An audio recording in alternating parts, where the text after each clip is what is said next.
boy was a beggar. His name was Vlad, an orphan with no money. Vlad would spend hours staring at swords. Not even the freezing wind of the snow bothered him, but life was cruel. One day, the nobles invaded his village and destroyed everything he knew. Only Vlad survived, alone. In this world, only the strongest rule. From that day on, Vlad changed. He trained relentlessly, lost deep in the forest. Every night in his dreams, he saw the people he loved being torn apart by the nobles. And because of that, he became a genius sword master in a world where strength is supreme. It doesn't matter if someone lives in luxury or misery, a chance always exists. Amidst the rubble, someone starts to move beneath the snow. Then a hand emerges from the wreckage, reaching for the night sky. The young man rises, looking for support to get to his feet. With a dirty face, he scans his surroundings with a determined gaze. Wielding a large sword, he prepares to face his destiny alone. The scene changes, and the story moves to a village at night. Inside an establishment, the focus shifts to a sword on display. Staring at the weapon, the young man's reflection appears on the polished blade. He then says with a smile that he never gets tired of looking at it. But a voice interrupts him,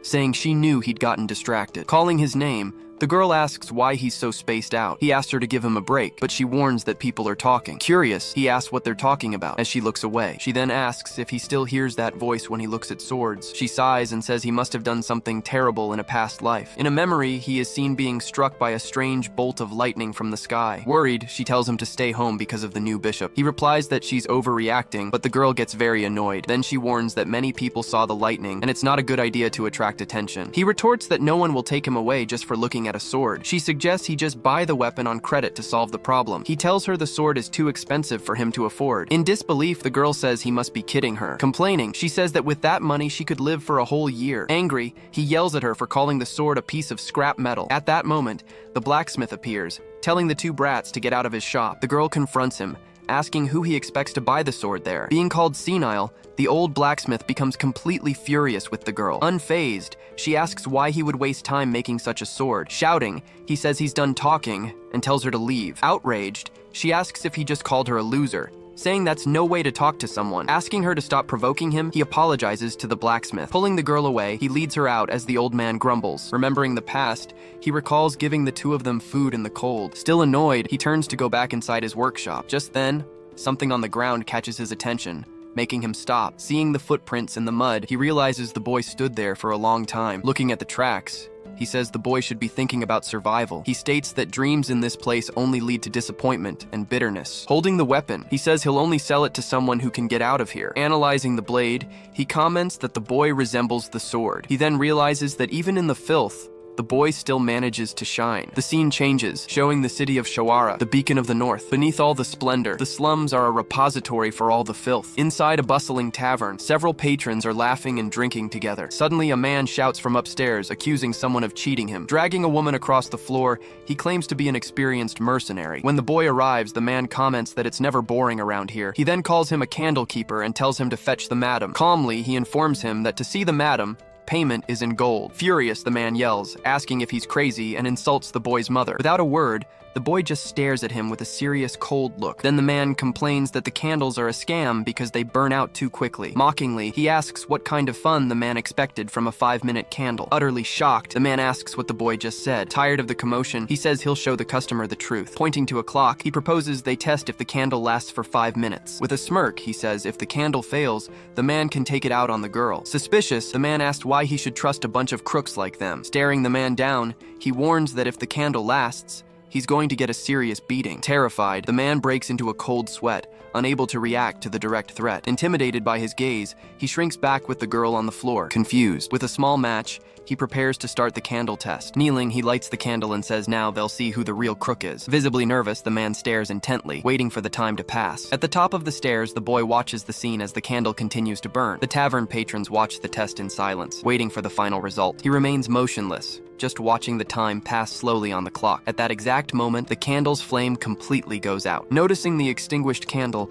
the man quickly turns to look at the clock. In a panic, he wonders what time it was when the test actually started. With no time to react, a piece of wood smacks him hard across the face. The impact of the blow sends him flying backward, crashing to the floor. Finally, the boy announces that exactly 5 minutes have passed. As promised, he lunges forward with a high kick, aiming straight for the man's face. Hitting its mark, the kick sends the mercenary flying. After knocking the man down, he stands still, observing the result of his strike. Locking the door, he approaches the fallen man, who looks terrified. With a cold gaze, he tells the man to start saying his prayers. Desperate, the man tries to beg him to wait, pleading with his hands. Beating him, he questions how a mercenary could have such a big belly. Then he reminds the man of his insult and says he doesn't have a mother. Outside, the fight continues as a voice tells the man to shut up. The scene shifts to the next day, showing the outside of the establishment. During a meal, someone comments that the candles were tampered with and didn't last. The boy then asks the person if they understood what he said. Speaking to Jorge, he warns that their main source of income has been sabotaged. Outraged, a woman shouts, asking who would dare mess with her sacred candles. Next to the man,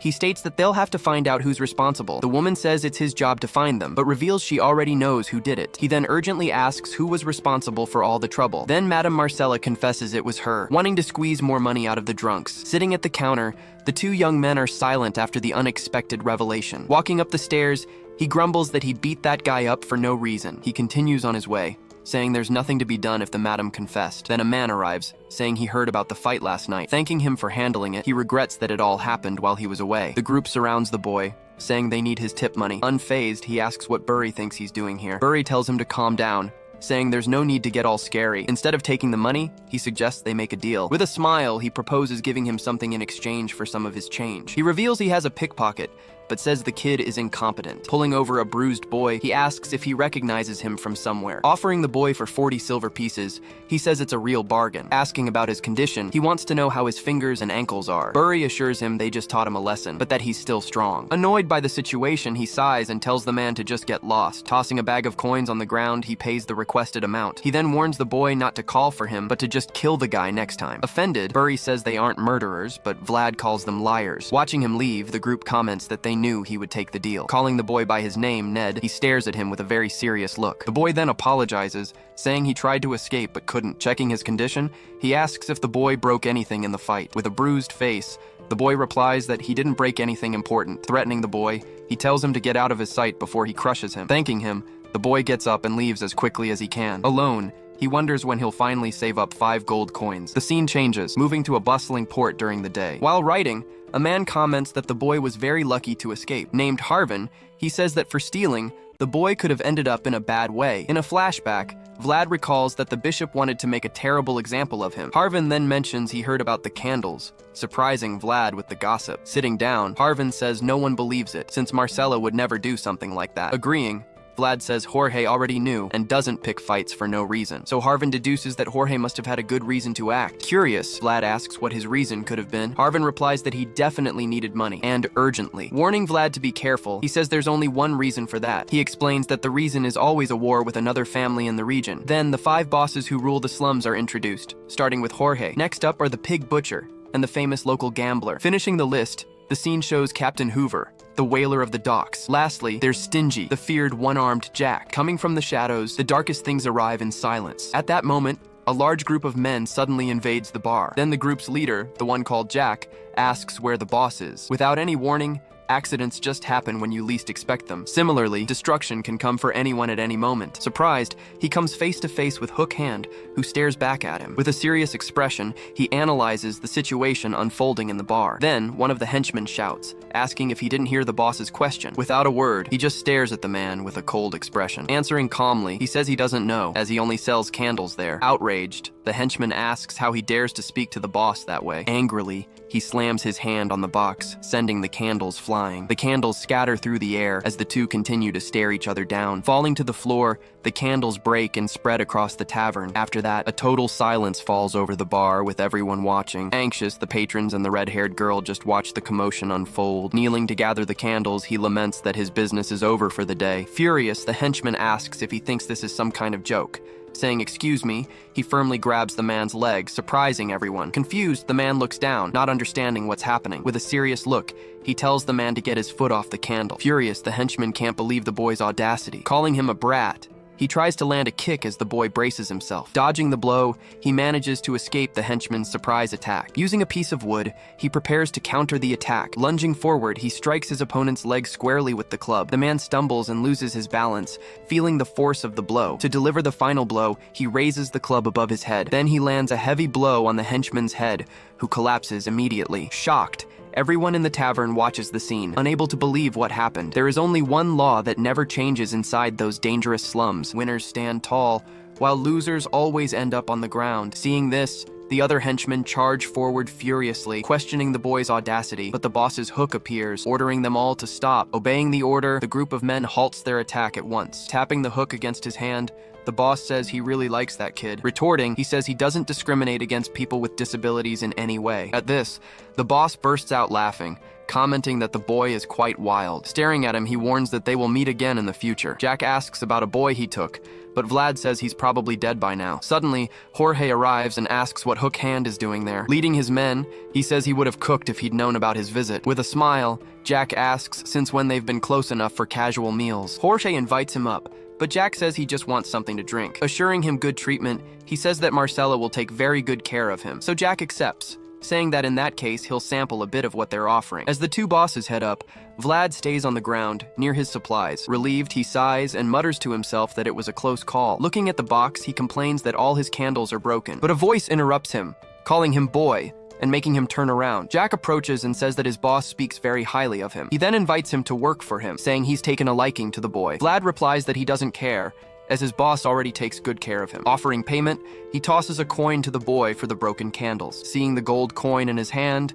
he realizes its high value. He then tells the man that it's too much money for the damage. Jack tells him there's plenty more where that came from if he works for Hook Hand. Thanking him for the food, Jack's group leaves and says goodbye to Jorge. Watching the group leave, Vlad notes that their conversation seems to have gone well. From upstairs, the red-haired girl appears and calls him by name. She then informs him that the boss, Jorge, really wants to talk to him. Changing scenes, Vlad is now sitting at the bar talking with his boss. In silence, he just listens to what Jorge has to say. Then Jorge hands him a dagger, saying it's better for him to have it. With a serious look, he tells the boy to keep the weapon on him at all times. He says he noticed the strange mood in the brothel just from the atmosphere. With a serious gaze, Jorge surveys the situation while Marcella seems very shaken. As such, the conversation between Jorge and the one-armed Jack did not end well. On the contrary, it ended in a complete disaster for both sides involved. Back in the present, Jorge informs him that he will no longer be selling candles. He reveals that Jack is bringing in an outsider, a former knight and mercenary. At this, Vlad asks if he means someone like Jorge himself used to be. Confirming the suspicion, Jorge says he's exactly like him, an ex-knight. Despite this, Jack has a huge gang at his disposal for a fight, but they aren't strong enough to overcome an ex-knight like Jorge. But if Jack hires another knight, the entire balance of power will shift. Saying this puts them at a disadvantage. He states that he needs the boy. Therefore, Jorge announces that Vlad will receive his first mission very soon. In a flashback, it's shown how Harvin became a great example for the boy. Seeing that it was possible to rise in life, he began training on his own. A mysterious voice calls him boy, suddenly interrupting his training. It advises him to keep his elbows closer to his body when striking. Irritated, he wonders why this always starts whenever he swings something. Going back 1 month, he was struck by a strange black lightning bolt. Ever since, he's heard a demonic whisper whenever he holds anything like a sword. Tired of the voice, he thinks that maybe he should buy holy water instead. Deciding to just ignore it, he shakes his head to try and focus on his training. With a sigh, he readies himself, concentrating all his energy into the club. Focused, he prepares to strike using everything he's got, but the voice yells again, telling him to bend his elbows for the strike. Following the instruction, he unleashes a powerful blow that strikes the ground. Surprised, he realizes the result of that strike was completely different. He notes that before he was just swinging, but now he seems to have created something new. His strike creates a shockwave that cuts through the ground in front of him. Then the voice informs him that the name of the technique is Sword Arc. Shocked, he wonders what the hell this thing inside his head is. On a snowy mountain, the full moon illuminates the nightscape. Cleaning his sword, a man says he's starting to feel the weight of his years. He complains that the cold winter wind now cuts right to the bone. Suddenly, he turns upon hearing a strange sound coming from the forest. With a smile, he says it's not a bad impression, but he questions the intent behind it. He walks through the snow, following the sound as it echoes through the forest. Telling it to stop, he announces that he has arrived and is waiting. In the silence of the forest, a voice asks if he is the one they call Stangar. Confirming his identity, Stanger says the other must be the boy, Vlad. He remarks that the guide said he was from the slums, but he looks like a nobleman. Without another word, Vlad just hands him a letter from his boss. Reading the letter, Stanger understands his rival has hired a mercenary, an ex-knight. Vlad then says he will lead the way and that they'll arrive in 2 nights. As they walk, Stanger just watches him in silence for a moment. Sighing, the man says he doesn't know if it's a good idea to follow someone so foolish. Vlad says he's smart enough to show the way, but Stangar doubts it. He questions the intelligence of someone who imitates a summer bird in the middle of winter. Staring at the boy, Stangar threatens to kill him if he leads him down the wrong path. Unfazed, Vlad holds his gaze steady, showing no fear of the threat. He just tells Stanger to follow him, as he doesn't want to mess up his first mission. Surprised, Stanger can't believe the boy wasn't intimidated by his threat. With a smirk, he seems amused by the boy's courage. Walking through the snow, he says he understands why Jorge likes the boy. Night falls, and their journey continues through the cold forest. They take a break, lighting a fire to warm themselves in a cave. Around the fire, Vlad watches Stangar in silence for a long time. Stanger notices the boy's gaze from across the campfire. He then asks why the boy keeps staring at him like that. Vlad replies that he's never seen a retired knight up close before. Making conversation, he asks where Stangar came from, and he answers, Dacia. With a smile, Vlad remarks that Dacia is in the middle of nowhere. Threateningly, Stanger says he almost wished Vlad had gotten lost on the way. Vlad asks why he would say such a thing, and if knights can't take a joke. Looking at the meat,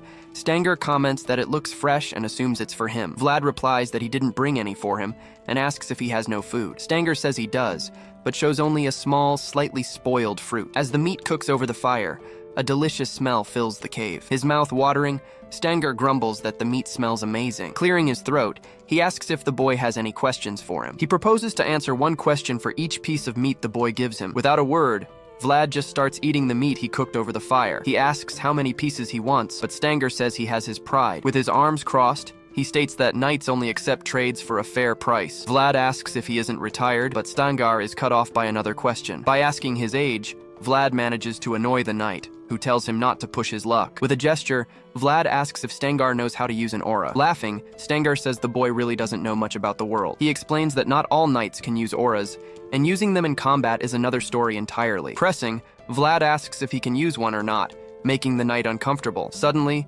Vlad's expression changes, as if he's had an idea. Offering all the meat, he says Stanger can have the rest. The two stare at each other in silence for a moment, weighing the unexpected offer. Picking up his sword, Stanger says that sometimes knights need to be generous. He unsheathes his weapon, complaining he's only eaten dried meat for the past few days. Excited, Vlad wonders if he's really going to show him his aura. Then Stanger stands up, holding his sword firmly in front of the boy. He closes his left eye, concentrating to begin the demonstration. Curious, Vlad asks why he closed his eye before starting the demonstration. With his sword in hand, he explains that he needs to summon his own inner world. Asking him to watch closely, a power begins to emanate from his body. He explains that this is the true essence of a real knight. From his eye, an intense power begins to be released for the boy to see. Startled by the demonstration, the boy shields his face with his left arm. Under the moonlight, he finally reveals the power of his aura to Vlad. Changing scenes, their journey finally brings them back to the city. Stanger complains that he feels like a beggar, but Vlad says it's better this way. He then explains it's not about his appearance, but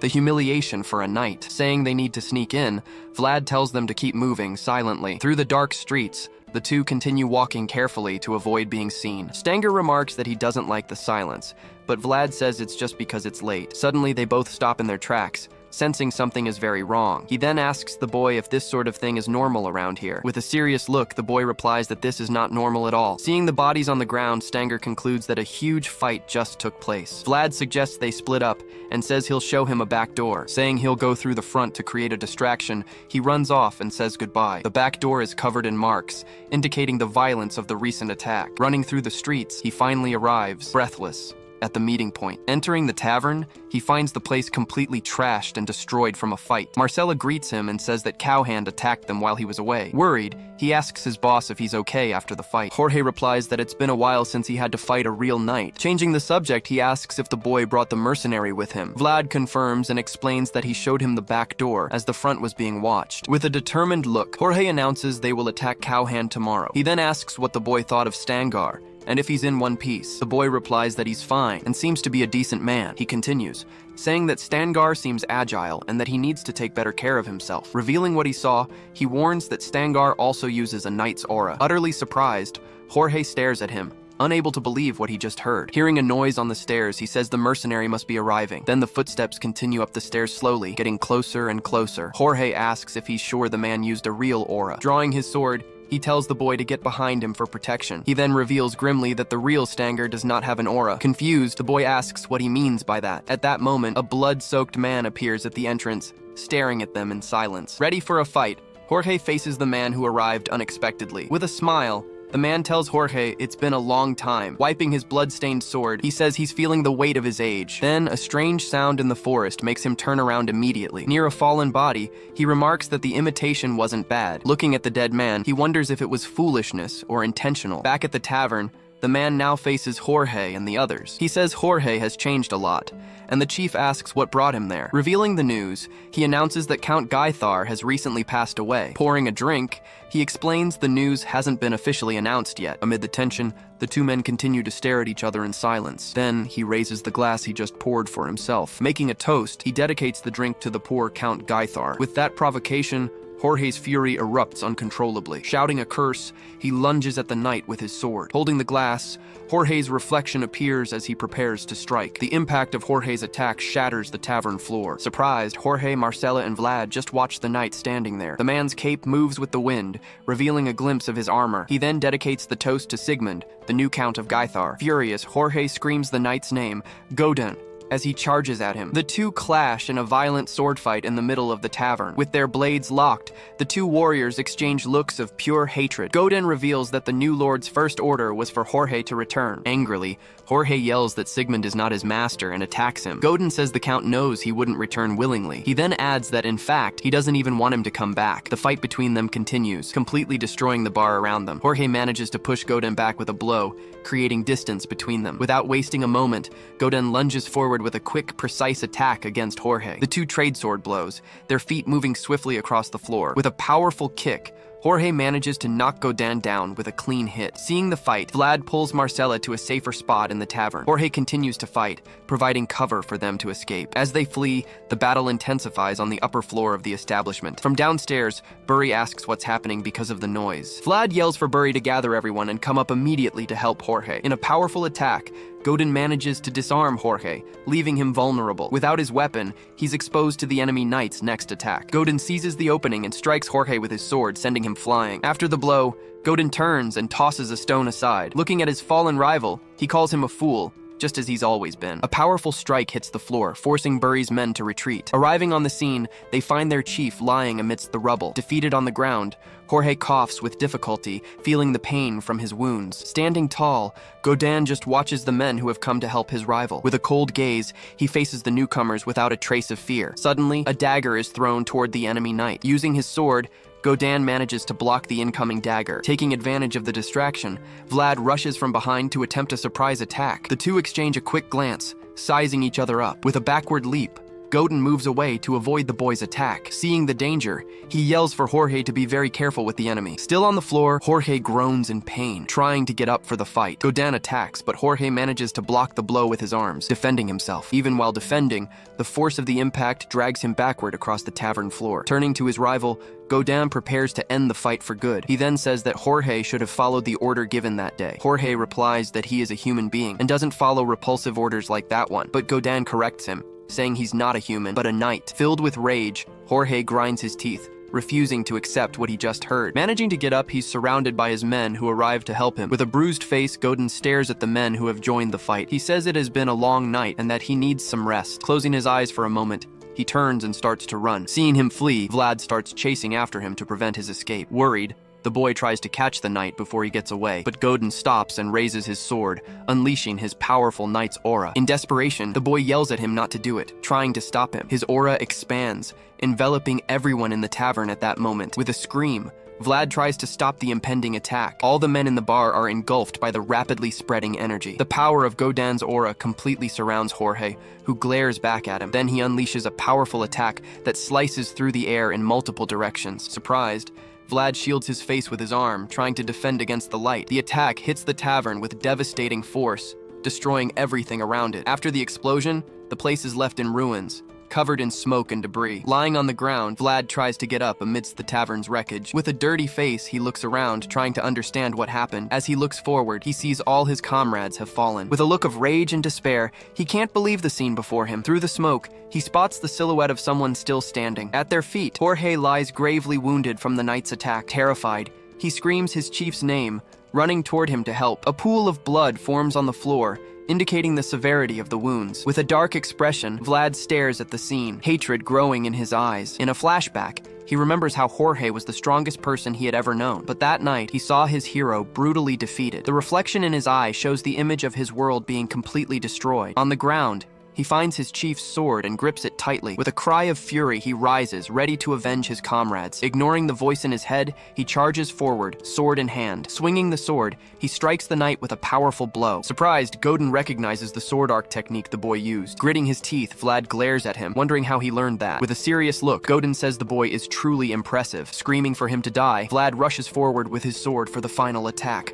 But Godin manages to dodge the blow. Moving away from the boy, the knight retreats, narrowly evading the attack. With the momentum, Vlad falls to the ground, his sword slipping from his grasp. After dodging, Godin turns and watches the boy on the floor. He realizes the boy has a natural talent and moves on instinct. On the ground, Vlad breathes heavily, his body trembling with exhaustion. Godin says the boy's talent is too valuable to kill him now. He predicts that one day he will have to face him again when he is stronger. In a memory, Godin recalls his former master speaking about potential. With a smirk, he seems to agree with the words from the past. Standing over the fallen boy, he says that knights only accept fair rewards. Coughing on the floor, Vlad doesn't understand what the knight is saying. Tossing the meat, he says he lied about his name and age to get it. Then Godin announces he will take something else with him as his reward. Showing Jorge's head, he calls it his prize and a symbol of victory. In pure rage, Vlad screams, promising he will kill the knight right there. Unconcerned, the knight simply turns to leave. He warns that he wouldn't trade his own life for a second piece of meat. Grinding his teeth hard, the boy feels his rage intensify. Screaming Godin's name,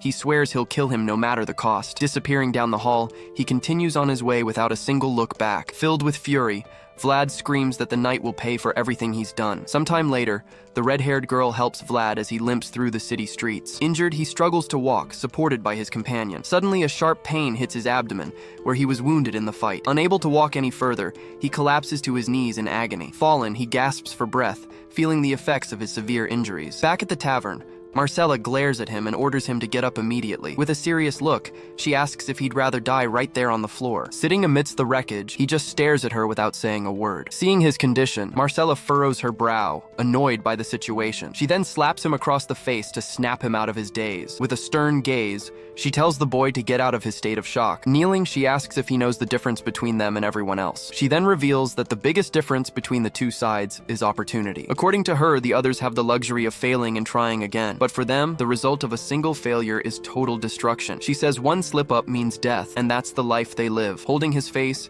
she tells him not to waste his only chance. With difficulty, he manages to get up, still in a lot of pain. The girl asks if he's okay, but he says he is, and that they can keep going. With a determined look, he tells himself he won't let it end like this. Suddenly, a man spots them, shouting that he's found Jorge's boy. Startled, the two start running to escape the group of men. With their home destroyed, the group now fights to survive on their own. Now, even the youngest have to learn to fend for themselves. They run desperately through the streets, trying to escape their pursuers. Searching for them, the men wonder where the two could have gone. The leader promises a generous reward to whoever can find them in the city. Angrily, he says the brat will pay for that day's humiliation. Ordering everyone to spread out, he believes they couldn't have gone far. Spotting a door, the two run towards it, trying to hide. They manage to lock the door, buying themselves some time to think. Kneeling, they hide behind the door, waiting for their enemies to move away. Gritting his teeth, he says they'll never get out of there like this. He tells the girl to stay behind and come back when the coast is clear. Worried, he says it's too dangerous for them to stay together in this situation, but the girl refuses, saying there's no way she's leaving him alone. He reminds her of the promise she made to Marcella, to escape alone. Annoyed, she yells that she doesn't want to go and won't abandon him. Calling her stubborn, he asks if he looks like he's in any position to protect her right now. With her eyes full of tears, she falls silent, not knowing what to do. A noise startles them, and Vlad asks who's there with them. Ready to attack, the girl grabs the dagger from the table. Then a man appears at the door with a lantern, illuminating the dark space. In the light, they see it's the old blacksmith from the sword shop. Pointing the dagger, she tells the old man not to move, as he asks what they're doing there. The blacksmith says he's in his own home and will do as he pleases. Threatening him, the girl yells for him not to move or she'll attack. With a serious look, the old blacksmith stares at the two young people before him. The two kids look at each other, unsure of what to do in the tense situation. Understanding the situation, he tells the girl to lower the knife first. Annoyed, she grits her teeth, not trusting what the man is saying. With the dagger in hand, she yells at the old blacksmith to hand over the sword. Confused, the man asks what she means about the sword. She explains she wants the sword from the front of the shop and tells him to hurry. Vlad tries to calm her down, but the girl keeps yelling for the blacksmith to hand over the weapon. The blacksmith says this is how things work in the slums to survive. He then reveals that's how he himself made it this far. Looking at the girl, he says he supposes it's her turn now. The man then says her situation is truly pathetic. With pure rage, the girl grits her teeth, ready to attack the blacksmith. Gripping the dagger tightly, she prepares to strike the old blacksmith. Desperate, Vlad screams her name, trying to stop her from doing something stupid. The blacksmith closes his eyes, waiting for the impending attack. With a swift movement, the blade cuts through the air but not towards him. Confused, Vlad watches the scene, trying to figure out what just happened. The girl cuts her own hair, getting rid of a part of herself. With a serious look, the blacksmith thinks to himself that she will pay for this. Offering the hair, she swears she will pay the debt for the sword later. Crying, she begs the blacksmith to give the sword to the boy, Vlad. She throws the cut hair on the ground as a sign of her sacrifice. The old blacksmith just watches her in silence, without saying a single word. Vlad asks the girl if she is leaving, and the blacksmith stares back at him. With a determined look, Vlad confirms that yes, he is the one leaving for the fight. The blacksmith says he never dreamed he'd do such a thing in his entire life. He reflects that the young man is going to try, even without being fully prepared. With a sigh, the blacksmith says that these kids are a real nuisance. Telling them to follow,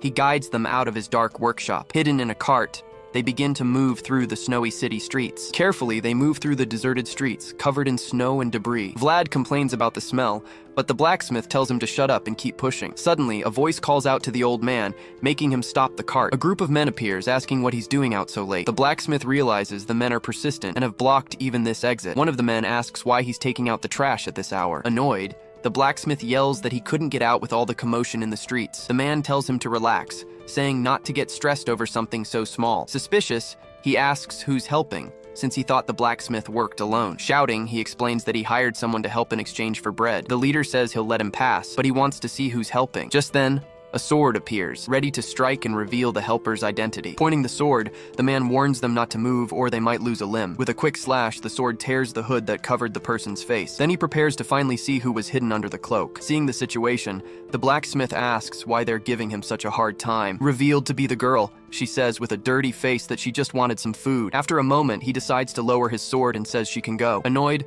the blacksmith asks what he's looking for, and the man says it's the blonde boy. Asking if he can go, the blacksmith is stopped by the man, who wants to check something. He then orders one of his men to go over and check the cart. Seeing the man approach, the girl and the blacksmith look at each other without a word, but the leader says not to make a mess, and the henchman agrees. He then orders the henchman to go see the person in the cart. With nowhere to go, the blacksmith concludes that the other exits are also blocked. Rummaging through the trash, the henchman comments that there's a lot of junk in the cart. Just then, he stops, noticing something moving underneath all the rubbish. The girl watches the henchman with a tense look, waiting for his next move. Nervously, she keeps staring at him, not knowing what to do. He then says not to blame him, as he's just doing his job. Forcefully, he strikes the pile of trash with his club several times. Surprised, the girl and the blacksmith watch the man attacking the cart. He keeps striking the trash, trying to find something or someone hidden inside. The blacksmith then tells the girl that Harvin put a boat in the river. Jabbing with his club, the man says it's suspicious for someone who can barely walk to be doing this. The blacksmith then looks back and says he's just letting her know. Pulling the club from the trash,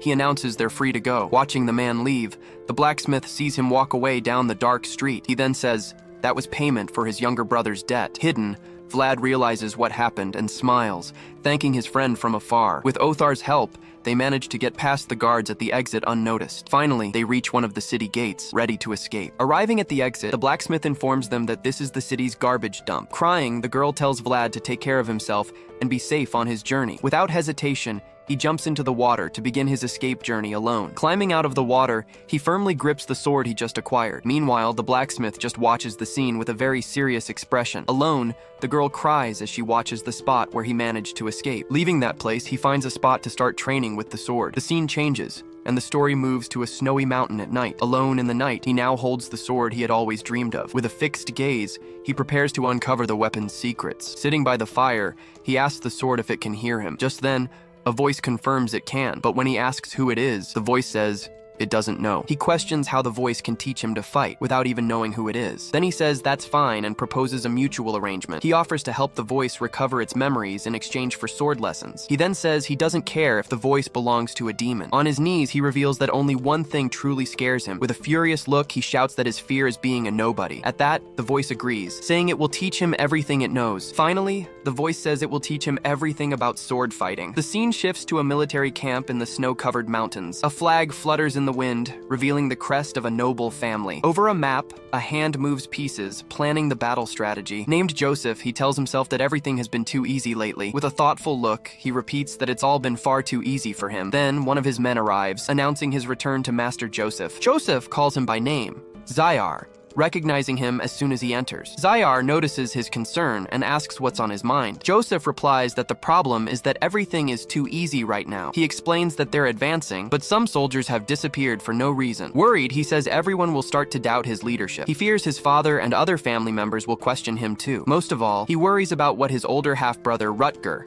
will think. Zayar just listens in silence, unsure of what to say about the situation. Joseph concludes that if things continue like this, he'll be completely ruined. He says the Vayazids are a warrior family with a long history. Joseph complains that he doesn't have enough skilled warriors under his direct command. Then Zayar says he has something to tell him on that matter. He reveals that one of the mercenaries has aroused his suspicion, and Joseph asks if he's a spy. Zayar says it's not like that, and that he'll understand when he sees him. On a monster's body, blade marks show very amateur work. Wiping his face, Joseph comments that it's truly pathetic. Looking at the bodies, he says the marks look like they're from a beginner. Zayar asks his master to look at the other bodies hanging there. Walking past them, Joseph comments that those are also terrible to look at. He continues his analysis, saying the swordsmanship is absolutely appalling. Observing other bodies, he says those are a little better than the others. Analyzing the cuts, he notices the trajectory is the same, yet different. Calling to Zayar, he asks if all of these are the work of a single person. He continues, asking if all the bodies were defeated by the same person. Zayar confirms, saying one arrived yesterday,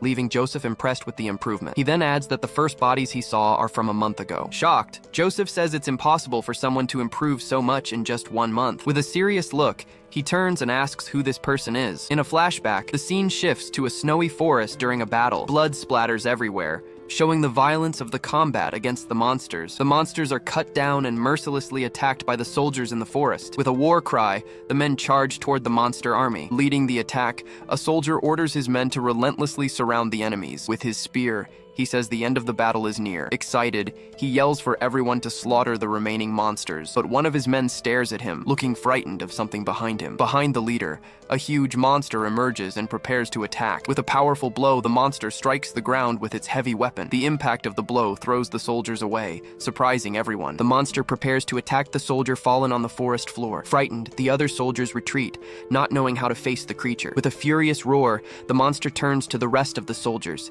It advances toward them, ready to continue its brutal assault. With no chance to defend themselves, the soldiers are attacked and struck down by the monster. Shocked, they wonder where that thing came from and order everyone to fall back. The soldiers flee but are intercepted by a knight on horseback. Angry, the knight yells at them to get back to the front line immediately. The mercenaries complain that they weren't warned about a hobgoblin in the battle. Losing his patience, the knight draws his sword, cursing the men before him. Suddenly, the hobgoblin attacks him, knocking him off his horse with one blow. The monster turns, ready to attack the knight who is now on the ground. Terrified, the man swallows hard, not knowing how he's going to escape. With a grunt, he decides to flee, leaving his men behind. Then, someone starts walking through the snow toward the giant monster. With his sword in hand, he keeps walking to face the hobgoblin. Seeing him approach, the soldiers wonder who the newcomer is. They recognize him as Lyman, the worshipper, and are surprised by his presence. With a determined look, he says that this time, he can do what needs to be done. Without hesitating, he runs toward the monster, preparing to attack. The hobgoblin just stares at him, not understanding what's happening. With a swift movement, the boy prepares to deliver his first strike. He lands a cut on the monster's side, but the blow isn't deep. Seeing the cut was shallow, he realizes the attack wasn't effective. The voice in his head yells for him to get away, as the monster is about to retaliate. With no time to react, he just stares at the attack coming his way. Sliding through the snow, he narrowly dodges the hobgoblin's blow. He keeps sliding across the ground, moving away from the monster to regroup. Annoyed, he grumbles that he failed to defeat the enemy again. The voice complains, but he replies that if he could, he'd already be a genius. He says he's just finding his way as the monster advances. With a cry, the hobgoblin attacks the boy with its heavy weapon. Dodging to the side, he manages to escape the overhead blow. He counterattacks with a horizontal slash, aiming for the monster's body. The blow just grazes past, barely missing the hobgoblin. Angered, the monster grinds its teeth, ready to counter the boy's attack. With a roar, it raises its weapon for a devastating overhead strike. The attack hits the ground, kicking up a cloud of snow everywhere. Amid the cloud, the monster gets up, searching for its opponent. His weapon falls to the ground, broken by the impact of the last blow. Seeing its enemy disarmed, the hobgoblin trembles with rage, ready to attack. With a determined look, he gets ready, saying he'll cut it in half. The monster stares at him, not understanding what's happening at that moment. Back in the present, Joseph is intrigued by the story of this Lyman. He then orders Zayar to find out everything he can about this person. Accepting the order, Zayar confirms he will investigate the person for his master. Looking to the side, Joseph seems unable to believe what's happening. He thinks about how amateurish blows turned into a sword arc in just 1 month. At this, a faint smile appears on his face, showing his great interest. Back in the fight, Lyman delivers a powerful blow, cutting the hobgoblin. Seeing his talent, it's clear he is a true genius. Looking at the monster corpses, a man complains that there's nothing of value. Excited, a soldier congratulates him on the fight, saying he was incredible. He then tells the soldier to stop talking and gather the monsters he killed. The soldier asks what he'll do now that the expedition is almost over. Turning around, he says he doesn't like crooks, much less working with them. Unfazed, the man continues his proposal, keeping a serious look. He then stops walking, asking about his mercenary badge. With a smirk, he warns that the boy can't keep using that. Offering help, he says he knows someone who can make an exact copy, but the boy cuts him off, warning that talking too much can be dangerous. Frightened, the soldier backs away, feeling the weight of the threat he just received. He tries to explain, saying he was just trying to help with the situation. Without patience, he tells him to stop talking and finish packing up. Scared, the man says he's fine and runs off to do as he was told. Looking at the soldier, he thinks he'll have to set him straight sometime. Turning around, he walks away from the group, heading out alone into the snow. The soldiers wonder if he's going to pray again, commenting on his devotion. Kneeling in the snow, he uses his sword for support. The men comment that he must be a nobleman's son from a different class. Annoyed, he wonders why he can't cut down the monsters in a single strike. The voice in his head says the secret is the element of surprise. Not understanding, he asks what the voice expects him to get from that. The voice tries to explain again, but he still doesn't get it. Muttering, he repeats the voice's words, trying to decipher their meaning. The scene shifts to the camp, where the mercenaries are getting ready. Inside a tent, a bowl of steaming stew is shown. While eating, one of the mercenaries asks what kind of meat it is. Another replies that it doesn't matter, since the meat is free. Sitting at the table, they comment that the food is good, even if it's salty. Lyman stands up, tells them to enjoy their meal, and walks away. Watching him leave, a soldier says it's too late for him to try and pray. The scene changes to a church tent in the middle of the military camp. Inside, a priest welcomes Lyman, who has just arrived. Bowing, Lyman wishes Father Andrea a good night's sleep. The priest mentions he heard Lyman went to pray the previous night, despite the cold. Lyman replies that no cold can touch him when he's in the Lord's embrace. Laughing, the priest says he sounds more like a priest than he does. A young altar boy announces that breakfast is ready on the table. Inviting him to join them, the priest pats him on the shoulder. Seated at the table, the priest begins the prayer before the morning meal. Lyman says his own prayer, giving thanks for his daily bread and asking for strength. Peeking, the priest watches him, impressed by the boy's genuine devotion. He reflects on how the boy hasn't lost his sincerity, even in misery. The priest decides he must guide this young man, condemned to wander through battles. Finishing the prayer, he believes this connection is a gift from God. As the prayer ends, the priest invites him to eat, and he thanks him. The table is filled with fresh bread and soup, real, proper food. As they eat, the priest says he wanted to talk about his swordsmanship skills. He reveals that Lord Zayar asked about him a few days ago, surprising him. Eating a piece of bread, he asks what happened after the Lord sought him out. With a smile, the priest says he recommended him for Zayar's service. He explains that he told him a sincere young man like him has a bright future. The priest explains that working for the Vizid family would significantly improve his life. In conclusion, he says the boy is more than worthy of this opportunity. Kneeling in the snow, he thinks that he stood out too much, and that's not good. The voice in his head says there was no way to avoid it, as he needs to practice. He then says he needed to check if the priest would notice his condition. Holding his sword, he asks if the voice is convinced he's not a spirit. The voice says the priest has a good reputation and didn't sense anything strange. Worried, he wonders if he should run, but the voice reassures him. He fears being accused of fraud and murder if they start investigating. Annoyed, he says the voice was an accomplice and is also involved. He decides to flee that night, taking Got to make a new badge. The voice says it's not sure he'll be able to escape. Looking back, he sees someone approaching through the snow, an elite knight. With a quick movement, he turns to face the approaching man. Zayar stares back, realizing the boy heard his approach. The boy remains in a defensive stance, waiting for his next move. Impressed, Zayar thinks he's even sharper than he imagined. He then informs him that Lord Joseph wishes to see him, making a formal invitation. Regretfully, he thinks he should have run when he had the chance. Hiding his concern, he says he's honored by the Lord's invitation. He says he heard from the priest but didn't expect him to arrive so soon. Zayar finds it amusing that a young mercenary isn't intimidated by his presence. Inviting him to follow, he starts walking through the snowy forest. He follows, keeping a safe distance from the knight ahead of him. Worried, he wonders if he should try to run, but the voice warns him against it. The voice warns that a knight of that level would kill him in 3 steps. With nothing to do, he realizes he has no choice but to follow. Arriving at the camp, the Vizid family banner flutters in the wind. Standing in his tent, Joseph says it's a pleasure to finally meet him. Bowing, he says he is honored by the meeting, Lord Joseph. Joseph asks if everything is to his liking, and he confirms that it is. Observing him, Joseph comments that he thought he was from a noble family. He asks if his name is Lyman, and the boy confirms. Closing the book, Joseph says he should have warned him about something beforehand. Then Zayar attacks him with a slap across the face, leaving a red mark. Surprised, he looks at Zayar, not understanding the reason for the sudden attack. With a cold look, Joseph says He cannot stand lies in any form. Calling him by his real name, he reveals that he knows he is Vlad of Shawara. Joseph reveals they know about his mother, but not his father. He then asks if the boy happens to know who his father is. Annoyed, Vlad asks if this is some kind of sick joke. Zayar hits him with a kick, forcing him to his knees. On the ground, he feels the pain of the blow, unable to get up right away. Looking at the boy, Zayar tells him to show some more respect, but Joseph says it's fine, finding the boy's response amusing. He says he knows why he ran away and that he stole the badge. Curious, he asks where the boy learned his swordsmanship skills. With a determined look, Vlad just stares at him in silence, not answering. Joseph notes that he hides a lot behind his eyes. Then Zayar steps forward with his sword, ready to force an answer out of the boy. Biting his lip, the boy braces for the pain to come. He replies that he learned from a master who appeared like a flash of lightning. Surprised, Joseph stares at him, seeming intrigued by the answer. He says the master never revealed his name to him. In a memory, the master's silhouette appears amidst flashes of lightning. He adds that the sword technique is secret and cannot be taught. Seeing his confidence, Joseph apologizes for being so rude before. Worried, he wonders if Joseph believed the story he told. Kneeling, he hears Joseph make a proposal, calling him by his real name. He asks if the boy doesn't want a better life for himself, offering power and freedom. He speaks of things like survival and knighthood. Introducing himself, Joseph Bayezid says he wants to officially sponsor the boy. The scene changes to a training session, where two wooden swords clash. Vlad and Zayar train together, exchanging swift, precise blows in the snow. Watching the training, some men comment that he's holding up well. They wonder if he's become Zayar's squire, calling him a warrior. Another soldier comments that he's a lucky guy, as his life is about to change. During the training, Vlad is struck in the head by Zayar's wooden sword, calling him arrogant. Zayar questions how he dares to be so confident. He then says it's time for the boy to learn his place. Trying to defend himself, he realizes Zayar is on a completely different level. Zayar moves with incredible speed, giving him no chance to fight back. With a focused gaze,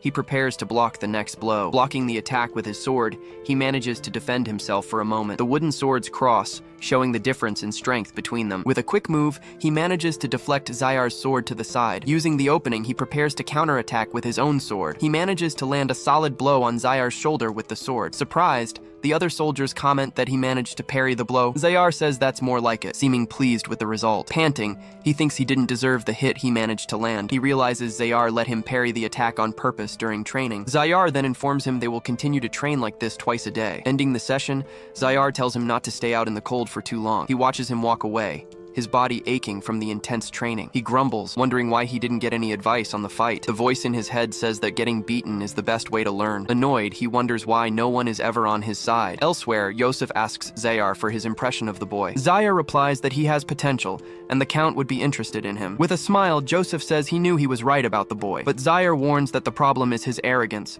that he doesn't know his place. Joseph says that's understandable, considering he grew up in the slums. Looking at Zayar, he says he believes he's found the perfect man for the job. Zayar replies that a warrior without loyalty cannot be trusted at all. With a smile, Joseph says he prefers the honesty of his feelings. With a determined look, Vlad says there's something he needs to do. Joseph concludes that maybe it's for the best, since they both have something they want. Nodding, Zayar says he will do as his lord has ordered. Joseph thinks the boy is like a wolf, with an arrogant demeanor. He concludes that it takes time to trick a wolf into believing it's free. The scene changes to a snowy forest at night, thick with fog. A soldier complains about the cold and the strange fog in the middle of winter. He regrets not convincing Vlad to run away, but now he's a squire. Standing by the fire, he thinks his friend got lucky with the promotion. A noise in the forest catches his attention, and he quickly turns around. Sir Roderick questions him, but he says there's nothing to report.